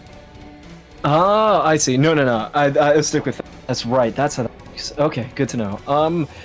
So I'm gonna attack zombie 1 with. Ooh, I really just hope this damages it because I should probably save my spells and stuff for the others. All right. I'm gonna go for a crossbow attack on zombie 1. That's the one that's on. Panera, right? That's the one attacking Panera. Right. Like, Okay. Was I knocked to the ground, or? Yeah, you were knocked. You were knocked. Not like it basically it like slammed you down to the ground basically. Yeah, but did it like fall over on top of me, or is it just like standing above me? It's standing above you. Like a shoulder check, basically. Basically. All right. Oh, I can I also cast favorite foe? You could. Is that a bonus? Is that a bonus action or It- is that an action? It is it is a bonus action. Okay. So you could Okay. if you want to, but it is pretty weak. Ah, true. You're so right. Yeah, I think I'm just gonna go for standard crossbow attack Okay. on zombie 1. Alrighty, and you do have the infused strike, so remember that. So go ahead. True. So go ahead and make your attack. Okay, attack. Oh. I got a nat 20 Oh, plus 6. 26. shoot! Okay, that's a critical I- hit. And damage. That's damage is damage is doubled alongside the infused strike, 17. and with That's a lot of damage. it becomes 18 with the infused strike. Ooh. So seeing your companion on the ground, you immediately aim your arm forward, and with a decisive shot, you shoot the zombie right in between the eyes as it collapses backwards. Hell yeah. That's what happens when you hurt my friends. Hell yeah. All right, it is now Zombie 2's turn. Zombie 2 and Zombie 3 are gonna both do the same thing, which is move 20 feet to try and get closer to you guys, but they do not reach you to get within attack range. Let's go. Okay. It is now Zin's turn. Zin, what are you going to do?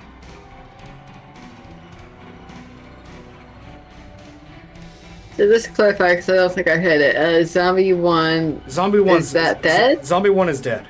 Scout killed it. Okay. The other 3 zombies are still Okay. up. They're all pretty weak though, I will say. With the one that's closest to you, is zombie number 2. Okay. Zombie number 4 is like tucked way back in the ship.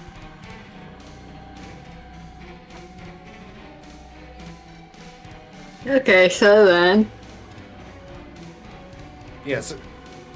Are you gonna just like charge forward and like just start going I was about to say fist the zombie, but punch the zombie. You still said it. Give him the old 1-2. I only took 6 damage. Yeah. Oh Yeah. I've still got Uh, 18. I've still got 18 hit points. Doesn't mean I I'm should gonna try do to it. take more damage, but I'm not like in mortal peril. Right. Yeah. Yeah. Gonna go for zombie number 2. Yeah. Alrighty, go ahead. Nice. Go ahead and roll your attack. And on strike, Alrighty. I got a dirty 20. Dirty 20. Hell yeah, Nice. that hits.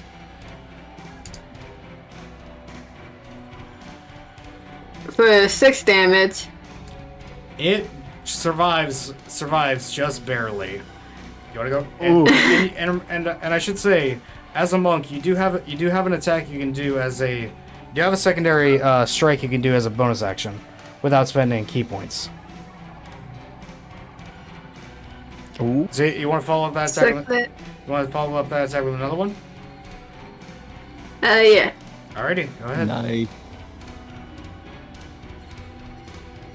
Doomslayer here. Yeah.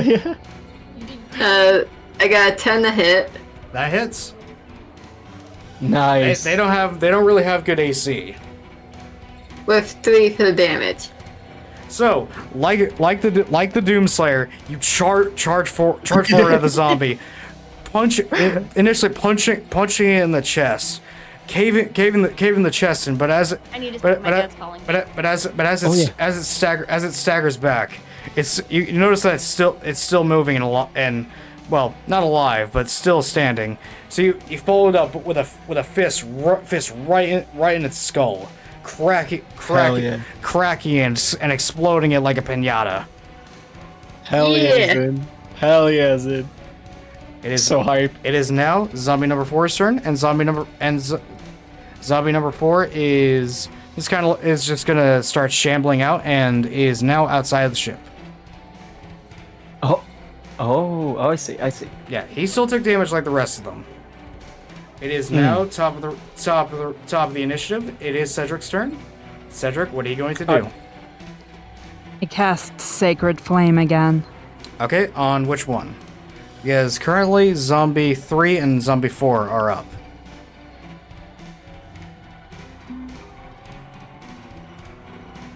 Zombie 4. Alrighty. So it needs to make a save. Fails. Go ahead and roll damage. Nice. 7. 7 plus the bonus that kills it.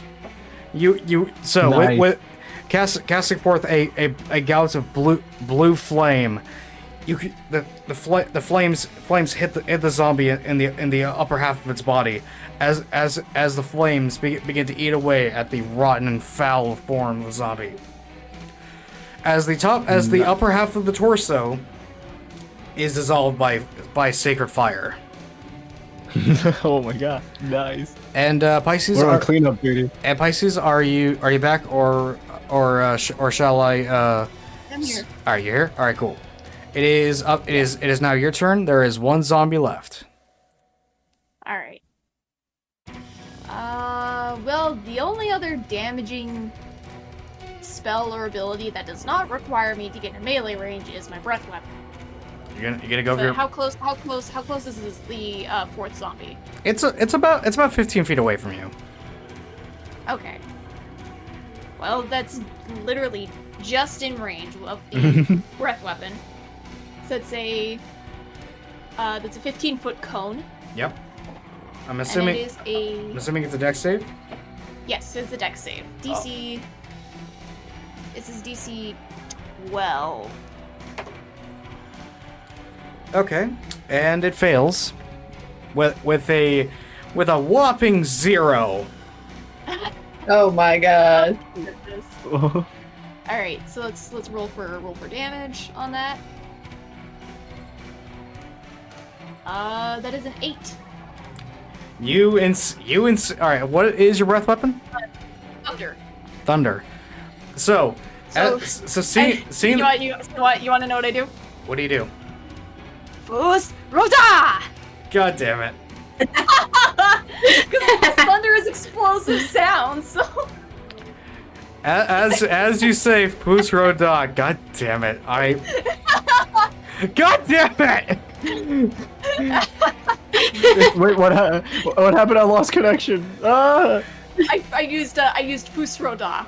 God damn it.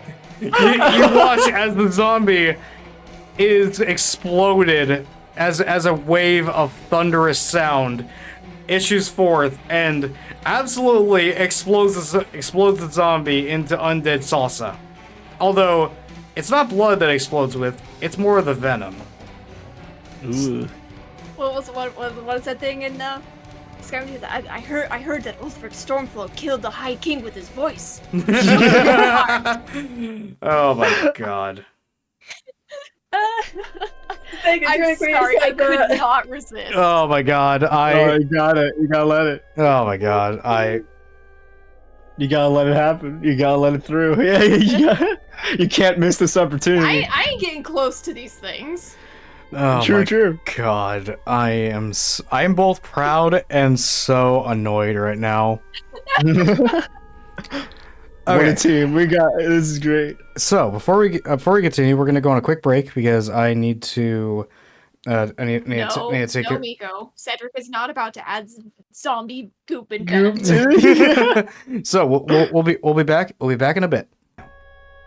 So, as the battle winds down and ends, you all hear the sound of clattering chainmail as a group of guards are just bolting for your direction.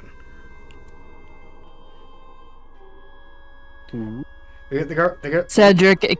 Hmm?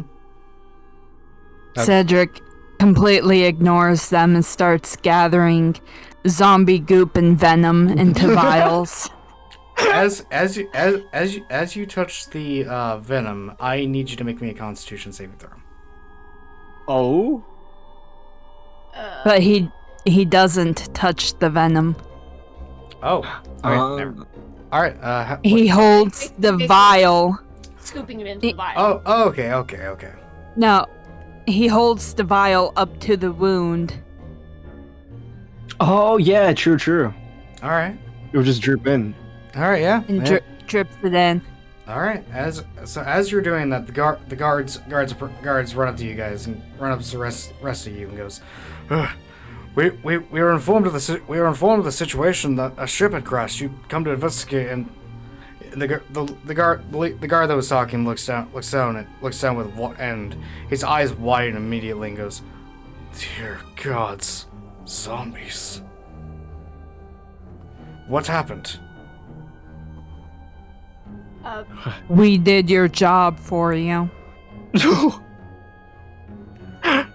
Damn. Pan ignoring Cedric, kind of ignoring Cedric.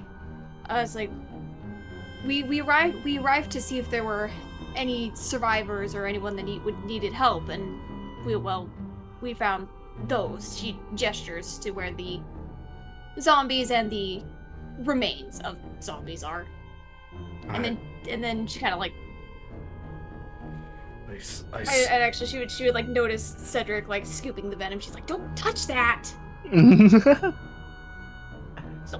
don't touch that. You don't know where it's been." I need it. I highly doubt that you need zombie venom. Zombie venom. What in the hells are you talking about? That's not all. These zombies had wounds in their necks that. Oh, there goes Dark. oh, the connection. Oh, The connection, I think. There goes Dark. Oh boy. Looks like we just lost Dark. Oh. So I'm going to go ahead and boop. We can.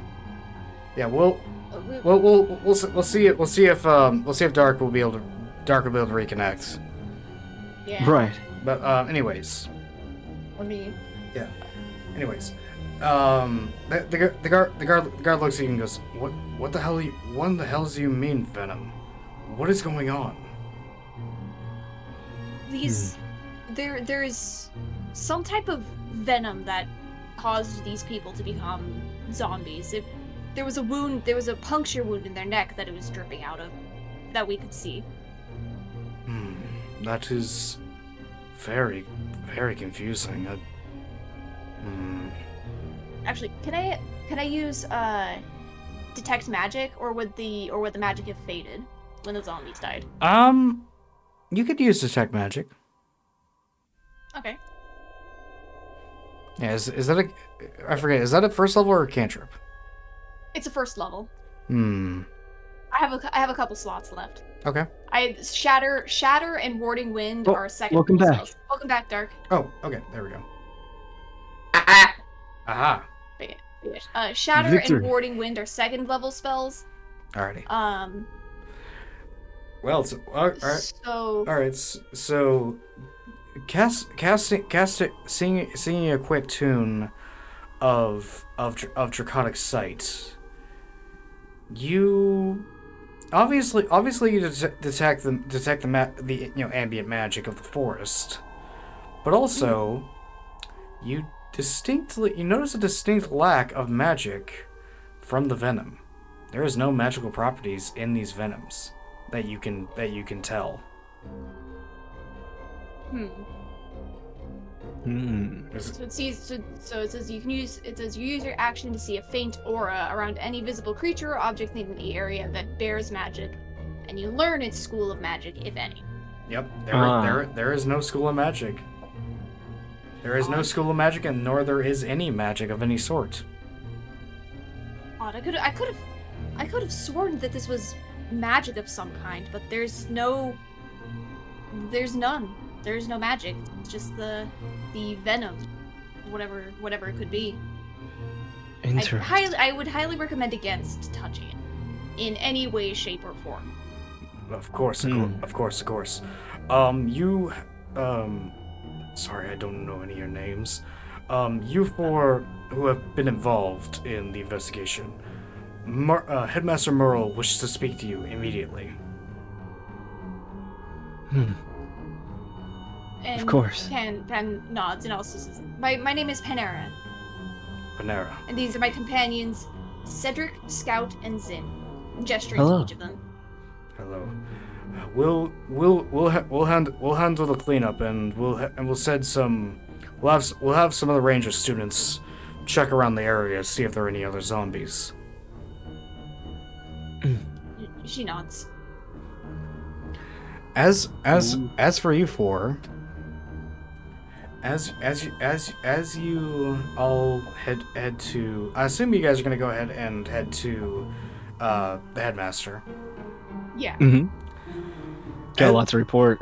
As you head to the headmaster, the headmaster is very clearly visibly very visibly upset as he is as you notice Kyre's leaving the office. That's right. Kyre's looks at you and goes, was there any survivors? No. Pan shakes her head. No. All we found were zombies. You see his eyes widen a bit and goes, zombies? I'd heard stories of necromancers raising the dead. Was it that?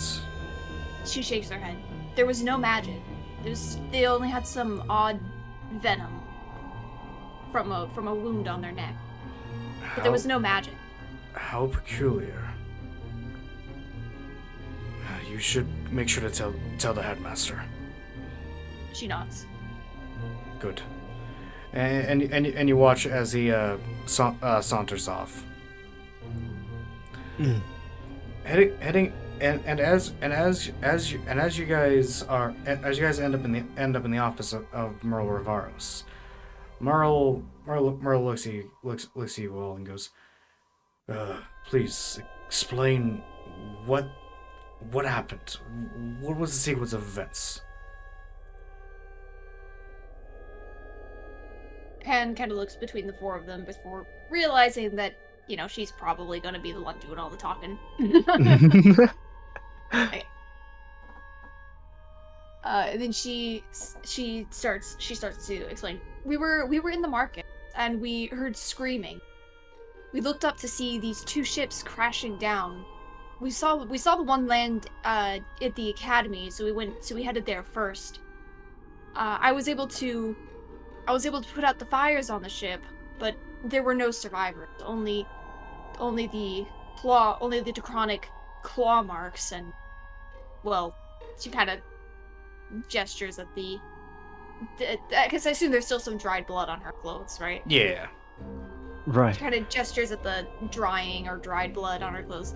Unfortunate. As she does that, you watch as Merle waves his hand a bit and casts prestidigitation to clean you up. Nice. Thank you. Of course. There were sadly no survivors on either ship, as we were told that the other one had landed on the edge of the forest. So when we went to investigate that one, however, we found zombies, but not of the necromantic kind. There was no magic controlling them that we could see, or that I could detect. But there were wounds on their necks, puncture wounds with venom dripping from them. And I noticed some. What was it? Hold on. What was it? The bright pink scales. Bright kind of pink, scattered around the bright area. reddish pink scales. And around the ship there were a few scattered scales, bright reddish pink color. That's. We managed to dispatch the zombies without much incident. I see. That's concerning because I just got a report. Over in the airspace closest to Firan, there's been a ship adrift for at least, as far as we can tell, at least 30 minutes, if not longer. If it is unmanned like the other ships, it's likely to crash. Do your ships get attacked often? No, these airspaces are normally safe. Usually the only thing we have in our area are storm sharks, and usually those are concentrated near Stormwater District.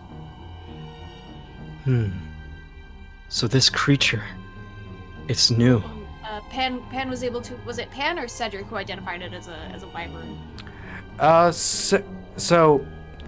Cedric and Pan were both kind of got the idea that whatever this thing was, it's about in the ballpark size of a wyvern. Okay, but it's not necessarily a wyvern. You have no idea. All you know is it's around the size of a wyvern. You have no clue what exactly caused this clause. Only that it was draconic in nature and about the size of a wyvern. Roughly, yeah. Yeah. Hmm.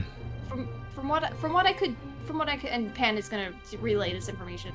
From what I could tell, from what I could discern based on the claw marks left in the ships, both of them, the damage seemed to be caused by some draconic creature of a decently large size, about the size of a wyvern. But other than that, we have no idea what could possibly have caused it. But it might be the same creature that caused that other airship to be set adrift. That is concerning.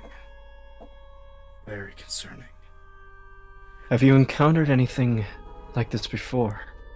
No, this is new even to me. And by the way, for reference, a wyvern is about 15 feet long with a wingspan of about 20 feet. Huh. No, this is... You may as well destroy the ship while it is still a fair distance away. More than likely, the people on the ship are already dead or zombified. That's maybe that may be true, but we don't have much information. I believe it would be rash to destroy the ship immediately. It would be the rational decision. I'm not disagreeing. I'm not disagreeing with you there. The ship must be destroyed. But we need information. If you are up to it, I could provide you access with a small airship. If you could investigate, at least check to see if there are any sort of clue we can get before it's destroyed. I would very much appreciate that. And of course, you'll be compensated for this and your other actions. You may compensate me by giving me the scales that I forgot to harvest at the scene. I was offering gold. I care not for money. I want those scales. The rest of us will take the gold, though. Okay. Yeah. Very well. Here. He rummages through. And one of the zombies' heads. No zombie heads. I would like scales in the zombie head. The scale. I can at least give you one of the scales. But considering the unknown nature of the zombie, we cannot risk exposure to anybody else. We don't know if whatever this is contagious. He rummages through his desk as he's talking, and hands you guys a sealed scroll. Take this to the docks at Erebos. That's what grant you access to the ship. Question. Yes. Have there been any other incidences around the area that could pertain to this being? Anywhere else? Not that I'm aware of. I'll be doing It's inter- I'll be doing some investigating while you investigate the ship. It's interesting how it's focusing on airships and happen to be two of them, two of the academies, like near the academy. It is that is something of note. Cedric starts to get uncomfortably close to the headmaster. Yes, Cedric. He gets even closer. Okay. He just kind of like looks at you concerned. He leans in. Is he gonna kiss the headmaster? Okay. He pulls one of his extra vials of venom out of his Oh no! out of his pack. Oh no! Okay. What do you do?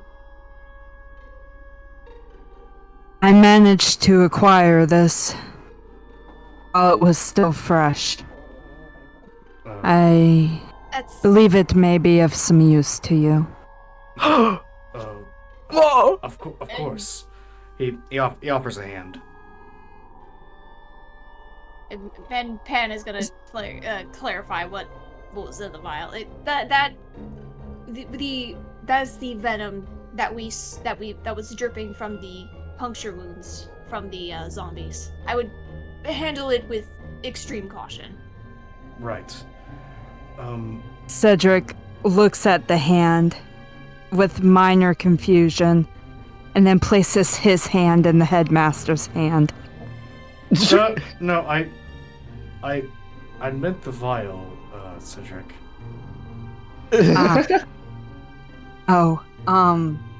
Here. He just hurriedly shoves the vial at him.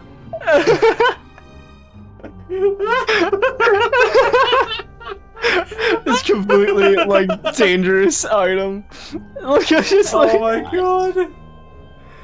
I love Cedric is great. Cedric is awesome. Yeah, I agree. As I was about to say, if you have the time, seek out Kenny Drakespine. Kenny is a retired monster hunter. I would likely send this vial of venom to Kenny to get his input on it. But if you find anything else, talk to him alongside me. He specializes in. I will more than likely keep whatever I find. Right, but. Right. He tends to do that. He collects things. In fact, it's a rarity for him to give you one of the things he collects. I see. You remind me of a friend. One that used to teach here, actually. He had a demeanor similar to yours for a time. That being the old wizard teacher, Redoran. Pan kind of perks up at the name. Did you say Redoran? Yes, I did. Do you know of him? She kind of hesitates for a moment. Just, trying to figure if she should explain the prophetic dream Ooh.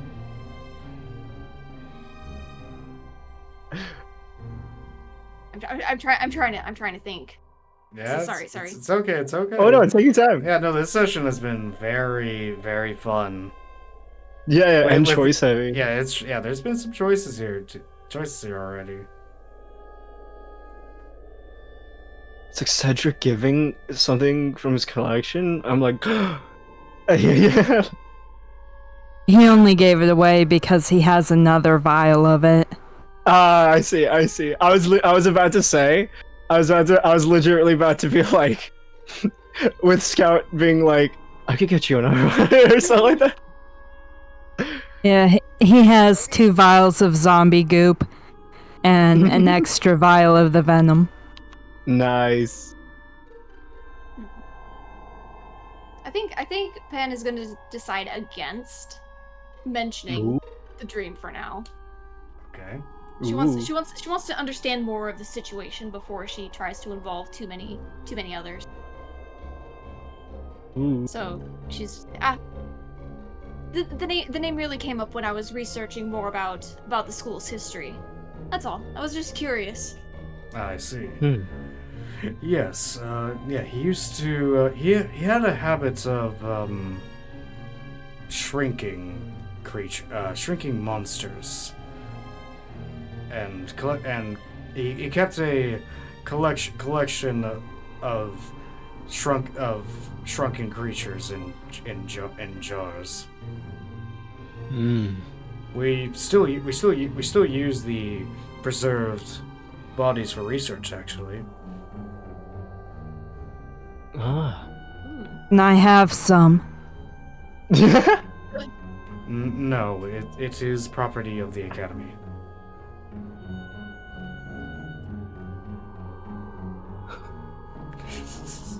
Fine, but if we find the monster, I'm keeping its head. You can have the rest. Zen just kind of stares at Cedric, saying, "Why are you like this?" Pan just sighs. Oh my god. Cedric gets extremely confused about what to do next, and he just pats the headmaster on the head and walks out stiffly like a robot. Oh my god. Yeah. All right. So I take it you guys are gonna go ahead and head to the docks. I was gonna well the last thing I was gonna say was I've kind of used up a few spell slots and missing some HP, so I was gonna see if there was time for a rest Oh, before heading out. I would say. Let me roll for it. Yeah, there's time. Is it for a short rest or long rest? Short rest. Short rest, okay. So That does not give me back my spell slots, unfortunately. It does get your health back. Ah. It does get my health back, True. yeah. Man, what a journey. Yeah, this has been. I would dare say this has probably been the best session we've had so far. This is Let's great. do short rest. Okay. You regain all. Well, she does ask to confirm with the headmaster that there's time for a Yeah. short rest. Oh yeah, there is. They're monitoring the ship. Yeah. So yeah, so you are able to mend your wounds and whatnot. Short rest. So you do you regain so- yeah you'll regain all your HP. Okay. Okay. Take short rest. Alrighty. So after taking some time to just catch your breath and whatnot and get yourself centered, Yeah. you all find yourselves at the docks, where a small airship awaits you. The airship, it's pretty modest. It's nothing too big. It's about the size of like a standard lake boat. Mm. And and I have to ask, who's going to be driving the ship? Ooh. Cedric. Here's a better question. Here's a better question. Who knows how to fly an airship? Cedric. Zim is just nope. Does Cedric know how to fly an airship, or is he just gonna take the wheel regardless? Both. Okay, yeah. Scout, roll me a d20. Scout, roll me a d20 real quick. Sure. Boop. Roll. I got a 12. You actually know how to drive a ship. Oddly enough. Oh, cool. Yeah, as you are boarding the ship, suddenly a recollection of memory comes to mind. You know how to drive a ship. Oh, piece of history. Oh, interesting. Oh, Interesting. getting some backstory unlocks here. Mm-hmm. Oh yeah. We got lore, backstory, monsters. This has been a grand old time. Yeah. So I somewhat recognized a gun. I saw and I know how to fly and and I know a lot of Warforged came from. So it's like there's some pieces that I can follow eventually. Mm-hmm. Yeah. But yeah. So with that knowledge, I assume Cedric is like basically Cedric's gonna like try to take the helm, but as Cedric Try to make a beeline. yes, like Cedric is gonna be like trying to make like a beeline for it, but then Scout like kind of like without thinking like saunters over to the wheel. I like to imagine Scout is like realizing this as he's at the wheel, like almost like like as he puts his hands on it, like like some kind of memory flashes of like that like just knowing. Yeah. Muscle memory, take the wheel. Yeah. Exactly. Basically, like as you're approaching it, you see for a moment. You don't see much, but you see yourself driving a ship. Interesting. Ooh. And Pan kind of like Scout, you know how to pilot an airship. I apparently do. It's strange. Then you'll be the pilot. Cedric has the most murderous look on his face, and he just stares at Scout and says, "I will remember this." Oh no! I don't like the sound of that. Pan trying to diffuse the situation. I mean, look at it this way. If you don't have to worry about piloting the airship, you can keep an eye out for more things to collect. Correct. Whew. All right. So, as you take helm of the ship, I'm gonna go ahead. If you guys are watching the stream, I'm going to show you the map. Ooh, Yeah, right. Pan looks So- at the stream. So from where you guys currently are, you guys are currently right here at Erebus Market. You guys are headed this way, out to this area right above where I am. Okay. Ah. Okay, 'cause Oh, we can't cool. see- All we right. can't- Okay, because we can't see your mouse or anything. Exactly. I'll use the PNG to Cool. point. I mean, that works. I might get a dedicated thing in the future. I mean, you could just do the same thing with dragging a PNG around, but make it like a pointer. Might do that. Yeah. Make it an airship. No.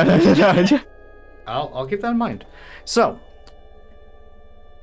yeah, so that's roughly where you guys are heading. So, as you guys take the air and approach the airspace of Firam, the ship immediately comes into view, and Scout, I need you to roll me 2 d20s 2d20s. Okay. and tell me the highest result. Oh, I see. So I'll do 1. Oof, that's a 6. That's an 8. The ship's design looks familiar, but you can't quite tell. You can't quite tell why though. Damn it! Oh, it's so close to a revelation of some. The dice are very cruel to you right now. Yeah, because you know something's there, but you can't quite recollect. Damn it! But this ship is decently big. It looks to be not a merchant ship, but it appears to be some sort of supply ship of some sort. Interesting. And the ship is still actively flying and appears to be somewhat stable, although the ship does seem to be like tipped to the side a bit. Would it be investigation or perception? This would be investigation. Okay. May I roll investigation? Yeah. All of you can if you want. I got a 16. 16? Nice. Okay. I got a 13. I also got a 13. I got a 14. Okay, pretty decent. So as you guys are like approaching closer to the ship, getting within about, I would say, 30-ish feet away from the ship, you notice a very gruesome scene. You don't see any bodies, but you do see splatterings of blood. But you also see, very faintly, you see that there, it looks like there's something written on the deck. You can't quite, from the distance, you can't quite read it, but something appears to be written in blood on the actual deck. You can't quite read it at the distance you are at. Oh shit. Can I use Misty Step to teleport onto the deck now that I am within 30 feet of it? Ooh. Certainly. So you watch as Cedric says an incantation under his breath, and with a tapping of his staff, steps into a shadow and onto the deck of the ship. Cedric, I need you to make me a perception check. Oh no, Cedric's alone. He's by himself. That's not good. 6. Oh no. That doesn't. No. Okay. All right. But as you step onto the ship, you notice the blood that is written on the deck. It reads as follows. I'm going to be DMing this to you, since you are the only one that will know this. You may relay it. You may relay it to your party. But this is what you see. Mm. And as you are reading, everybody else, I need you to make a perception check. Oh no. Please be high. Please. Oh Oh no. no! Wait. That was a nat one. Oh no. I got a 17. I got an 8. Zin, you are very attentively. You look at the ship and notice the fact that as you look at the ship again, you do start to take notice the ship. Not only is it tipped over, you notice that something's weighing it down. It's not just like about to crash. And as you notice, a tentacle reaching towards Cedric. A dark purple tendril of what appears one covered in two rows of what appear to be suction cups, with the arm being noticeably shriveled. much like the zombies you had fought about 45 minutes ago.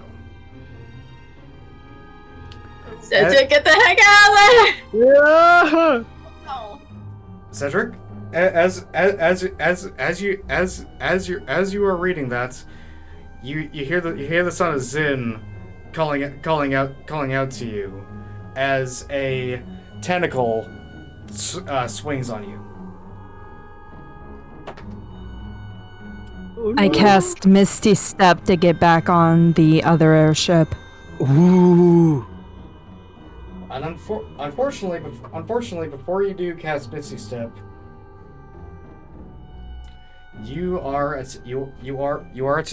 hit with a 23. Not a nat 20, but a dirty 20. And you take Oh no. 6 points of damage. And as it hits, you are grappled and restrained. No! Oh my god! So you can't use Misty Step now. Nope. Unfortunately, We gotta get in there. unfortunately, the creature got the drop on you. It is now. Oh, not that one. Whoops, sorry. Wrong music. There we go. As you are grabbed and lifted up in the air, Cedric, you get a good glimpse at an undead giant octopus. Oh, I see. Yeah. Oh. Everybody, roll initiative. Yep, there it is. Oh shoot. Okay, here we go. Initiative. Oh, I rolled an 18. 30-20. Oh, jeez. I got 12. I got 17. Well, the octopus is going last. Great. Let's go. Love Time to save. Love that for me. All right, so turn order is Cedric. Actually, no, not Cedric. Panera. Panera in the lead. You guys with the dirty 20. Panera. Fortunately, there's not much I can do. Cedric. You're DMing this to me. You're not Oh, whoops. Oh yeah. putting it in Toon Tales. I realize that now. God damn it. I was in the wrong chat. God damn it. Okay, Panera. Cedric. Scout. Zin. Octopus. We're gonna destroy this. Let's destroy this thing. All right, Panera, your turn. Panera, it is your turn. What are you going to do? We're still. You're How still. many feet away? You're about 30 feet away on the ship, Oh shit, that's true. and the ship Unfortunately, I can. has a speed of about 40 feet. By the way. Okay, because unfortunately, I can't do anything. I mean, you do have bardic inspiration. That is true. Because Cedric's turn to try and get out of the grapples next turn. Yeah. Okay. So, for one, I'm gonna like call out for Scout to maneuver the ship closer. Mm-hmm. But then I'm also going to give bardic inspiration to Cedric. Okay. What do you say / do for the inspiration? I have a dumb joke, but I'm not gonna do it. Oh, come on, do it. No. Do it. No. Do it. No. Do it. No. Do it. It'd be funny. I am now curious. I'm not gonna say it, but I will link a song in Discord. Okay, that's fine by me. I'm curious. You could probably guess where I'm gonna be going with this, though. Oh boy. I have a feeling. Because this is also a song that's used for inspiration, motivation, etc., so on and so forth. I'm not gonna say it, but you can kind of guess where this is going. Yep. I saw that coming. True. I can sing that song, but I'm not gonna because I'm embarrassed about it. Oh. But yeah, that's the inspiring song. Let's just say it's in. For context, audience, it's Splatoon. So, all right, Cedric. Awesome. Specifically for anyone who knows, it is the calamari incantation. Yep. All right, Cedric. It is your turn. You have a bardic inspiration die, which means you can. It is a d6 you can roll, alongside your d20. You can add it for 10 minutes. The person or creature can add it to one ability check, attack roll, or saving throw. Yep. This can be added after seeing the roll, but before knowing the outcome. Yep. Okay, so, Cedric, I need you to make me a strength save. I need you to make me a strength saving throw.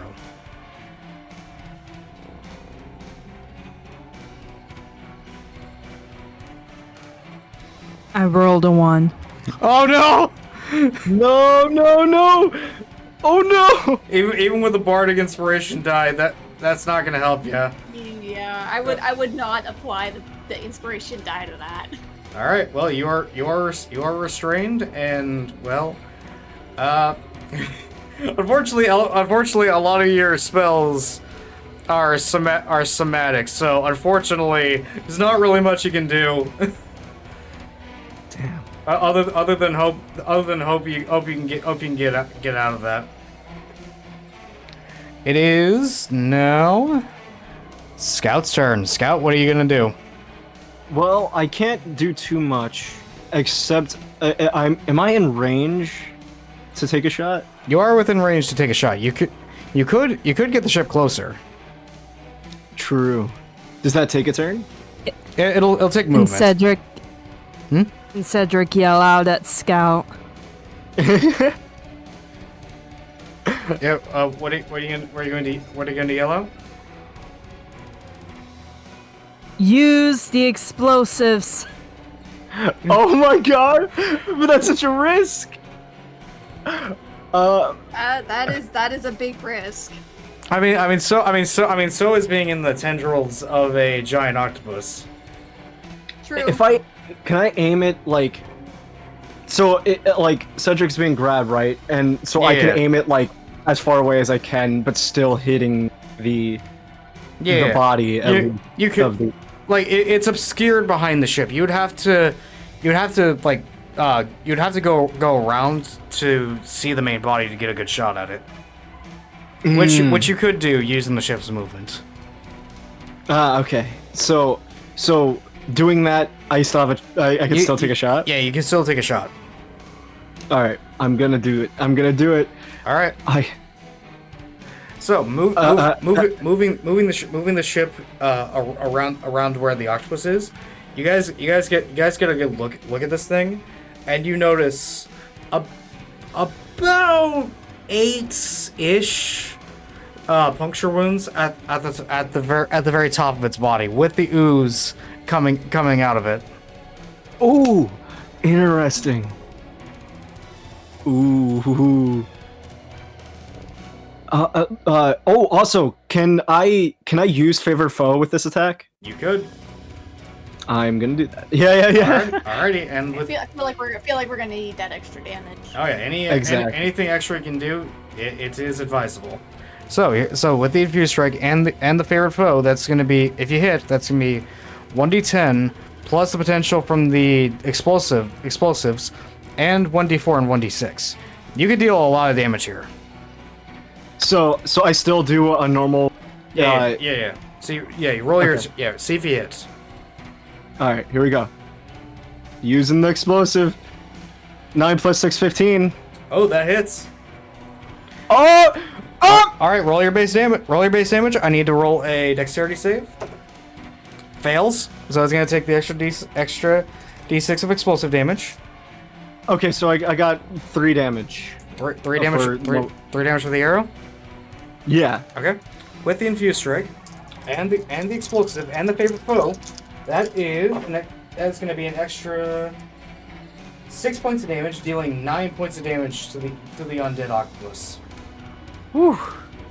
No, is it enough to? It still has a grip on Cedric, but that dealt a fair bit of damage. Damn it! I'm glad. You aim the arrow right at center mass. The arrow flies in, and as it makes contact, the infusion of draconic magic makes the black powder explode on contact, exploding the bulbous head of the octopus right open, exposing its shriveled insides. Ew.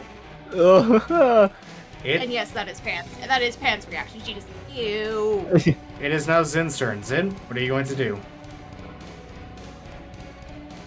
How close are we to the octopus?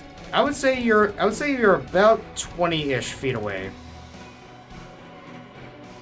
I mean, Am I able to get close and punch it? There is a let's see here. Thinking about it, on this particular vessel, there is an anchor. An anchor you could try throwing to get close to it. You could try throwing the anchor to close the distance.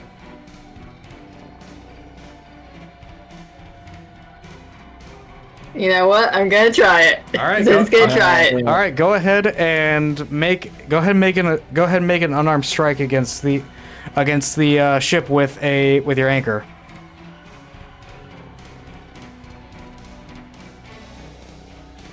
Wait, against The ship. So another? yeah, so go ahead and just make an attack basically.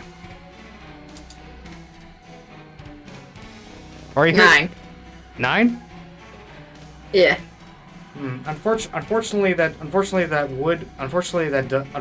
does miss. You could, and I should say this anchor is relatively small, so you could try again by doing your secondary attack.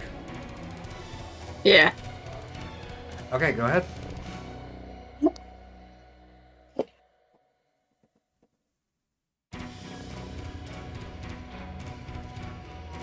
Did you hear me? Oh, I didn't hear you. No, that was, but I see the roll. It was a nat 20. Oh shit! What? We're on board. Okay. We're ready. All right. So yeah. So initially, your initial throw, it just kind of goes over the side of the ship, quickly scrounging the anchor back up. Seeing your companion in danger, you hug the anchor as quickly as you can, with as much ferocity as you can. As it does, the anchor impales right into the side of the ship, and pulls the rope taut. Nice. So yeah, so now Let's go, so now you have the opportunity to close the distance. Did I do damage with that to it or no? No. That was just to wait. Were you Okay. were you aiming for the octopus or the ship? Well, I was doing what you said, so Yes. I guess I'm now throwing the anchor. It would be on the ship then. So yeah. But the ship is stable still. So you want to use the rope to just climb over there, or you could Lara Croft it and just slide using the rope. Heck yeah, we're gonna slide. Hell yeah. Nice. So you guys watch as then without saying much throws the anchor into the ship like a harpoon and just starts sliding along the rope to close the distance. And as you're sliding, the zombie octopus's eye is right on you. And Dude. and all right, and as you land on the ship, you're within melee range. You want to use a key point to give the old Yes. punchy punch? Yes. Okay. Yeah, the old Yes. one, too. All right. All Do right. music. All right. Go ahead. 19. Oh shit. Okay. That hits. Roll damage. So we got Zin on the field. It's over. Zin the zombie slayer. Okay, that's a 6. Oh shit. Okay. The rule says was the deflect missiles attack. Deflect missiles. Not three Oh, low. whoop, yep, that's the wrong thing, my bad. Okay. How much damage was that again? It still got 6 anyway. Same number. It was also 6. Yeah, wow. 6. Wow. Okay. Max damage from that Damn. Okay. because it's a D4. All right. Damn. All right. Awesome. And second strike? Oh. Second strike was an 8. Unfortunately, that does miss. Ooh, they still got that one good in. Yeah, I was gonna say with the flurry of blows, it's 1 additional attack, not 2. But still, either way, that one missed. Oh. That one missed anyways. Oh, it says to make 2 unarmed strikes as a bonus action. Oh, it is? Oh, well. Oh, there I am. There I am misremembering. All right, but it is now the octopus's turn. The octopus is going to drop Cedric like a sack of potatoes. Just Oh. and God. and it is immediately going to try and grab you, Zin. Oh no. Oh no! God damn! What'd you get? That's funny. Oh no! Yeah! God damn it! What the hell? What is with this particular die? Okay, here we go. I think it has it out for us. Oh boy. How much health do you have? Uh-oh. 18! Yeah, that's now you have 4. Oh my god! We gotta close in. We gotta close in. And you are grappled. Oh no, that's right. That's not good. That's not good at all.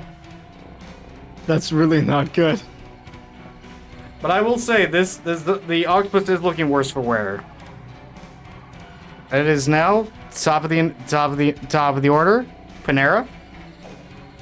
Oh. Okay, how close am I to the octopus? You are about 30 feet away. Still too far. Can I? I mean there is the rope you could use to close the distance. Yeah, I was gonna say. Because I could probably tell that Zin is looking a little bit worse for wear. Oh yeah no. Zin is not doing good. No. Would it be possible to run over and because unfortunately cure wounds requires touch. Yeah. Right. So would I be able to try to attempt to run over to use cure wounds and then as the bonus action bardic inspiration. I would say That is a bardic inspiration is a bonus action, so I can use that. I can give Zin inspiration as well. I would say yes. Considering that the rope is steady enough for you to climb, I will say It wasn't at 20 after all. yeah. I would say yes, it is possible. However, Okay. in terms of casting Cure Wounds, Zin is about 10 feet up in the air, so you'd have to jump to reach his feet. And that would be acrobatics or athletics. Yes, that would in this case I would roll it's an acrobatics check. Okay. Yeah. So quickly using the tightened rope, you climb over and are that's 13. Yeah, it was a 13. All right, you're able to reach and you're just like barely able to like smack Zin's foot. Yeah. All right, and then so that's casting cure wounds. Ooh, not a lot. That was a 5. That's 5 more. Now you're up to 5 more HP, Yes. and then also bardic inspiration for Zin as well because it doesn't affect me, Yep. so I couldn't use it on that. Alrighty, Cedric, it is your turn. What do you do?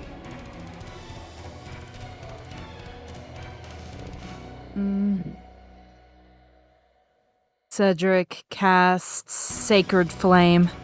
Okay. So it needs to make a dex save.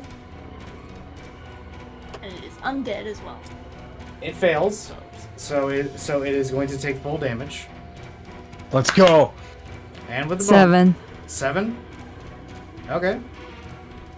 It Nice. is looking pretty weak. As you anger, like sitting up angrily, you raise up a hand as Gout's sacred flame begin to travel down the octopus's arms. Scout, your turn.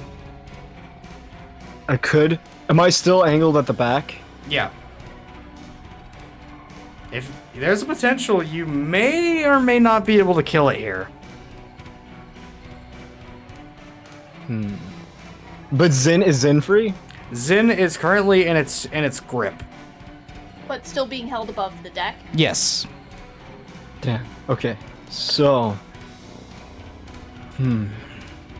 I'm gonna do another explosive shot for the back. Okay, go ahead. I'm hoping. Here's hoping for, because I gotta take this opportunity for the back because maybe I can get its attention. Or no matter what, doing damage as much as I can while it's not paying attention is good. I mean, All right. its head is exploded, so you're probably gonna damage its innards a lot. True. I'm so glad too. All right. Another explosive shot. It's 13. Is that enough or no? Yes, it's enough. Let's go. Roll your initial damage. Initial damage. 6.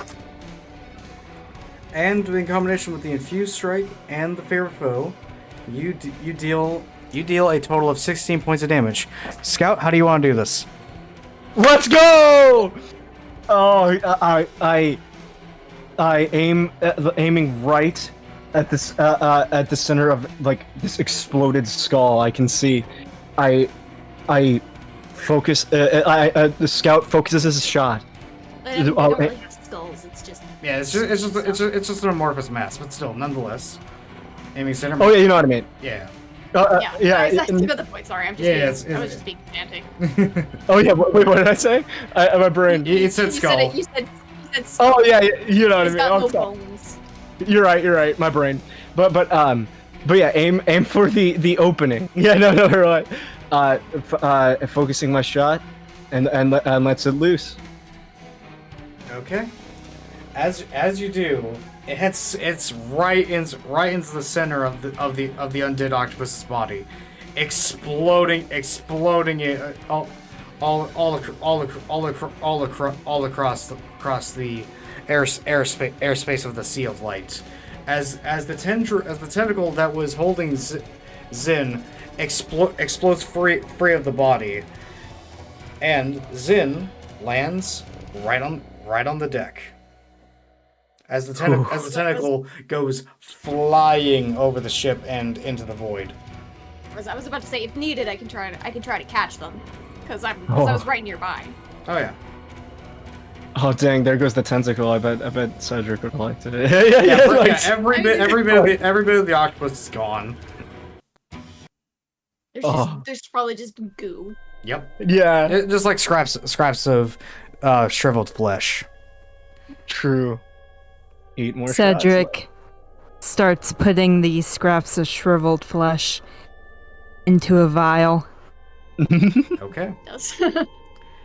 Nice. And as you guys are collecting yourselves, you do notice the message that was written on the deck. Written in what is now dried blood. With the message reading, massacre scarlet beasts. Ooh. And that is where we're going to end our session. Oh shoot! Oh Of shoot! course. Oh, we're gonna end it with that. Oh Yep, my god! that's where we're ending. Oh, It is 7:30, so. Yes. True. Yeah. So, we'll see y'all next time.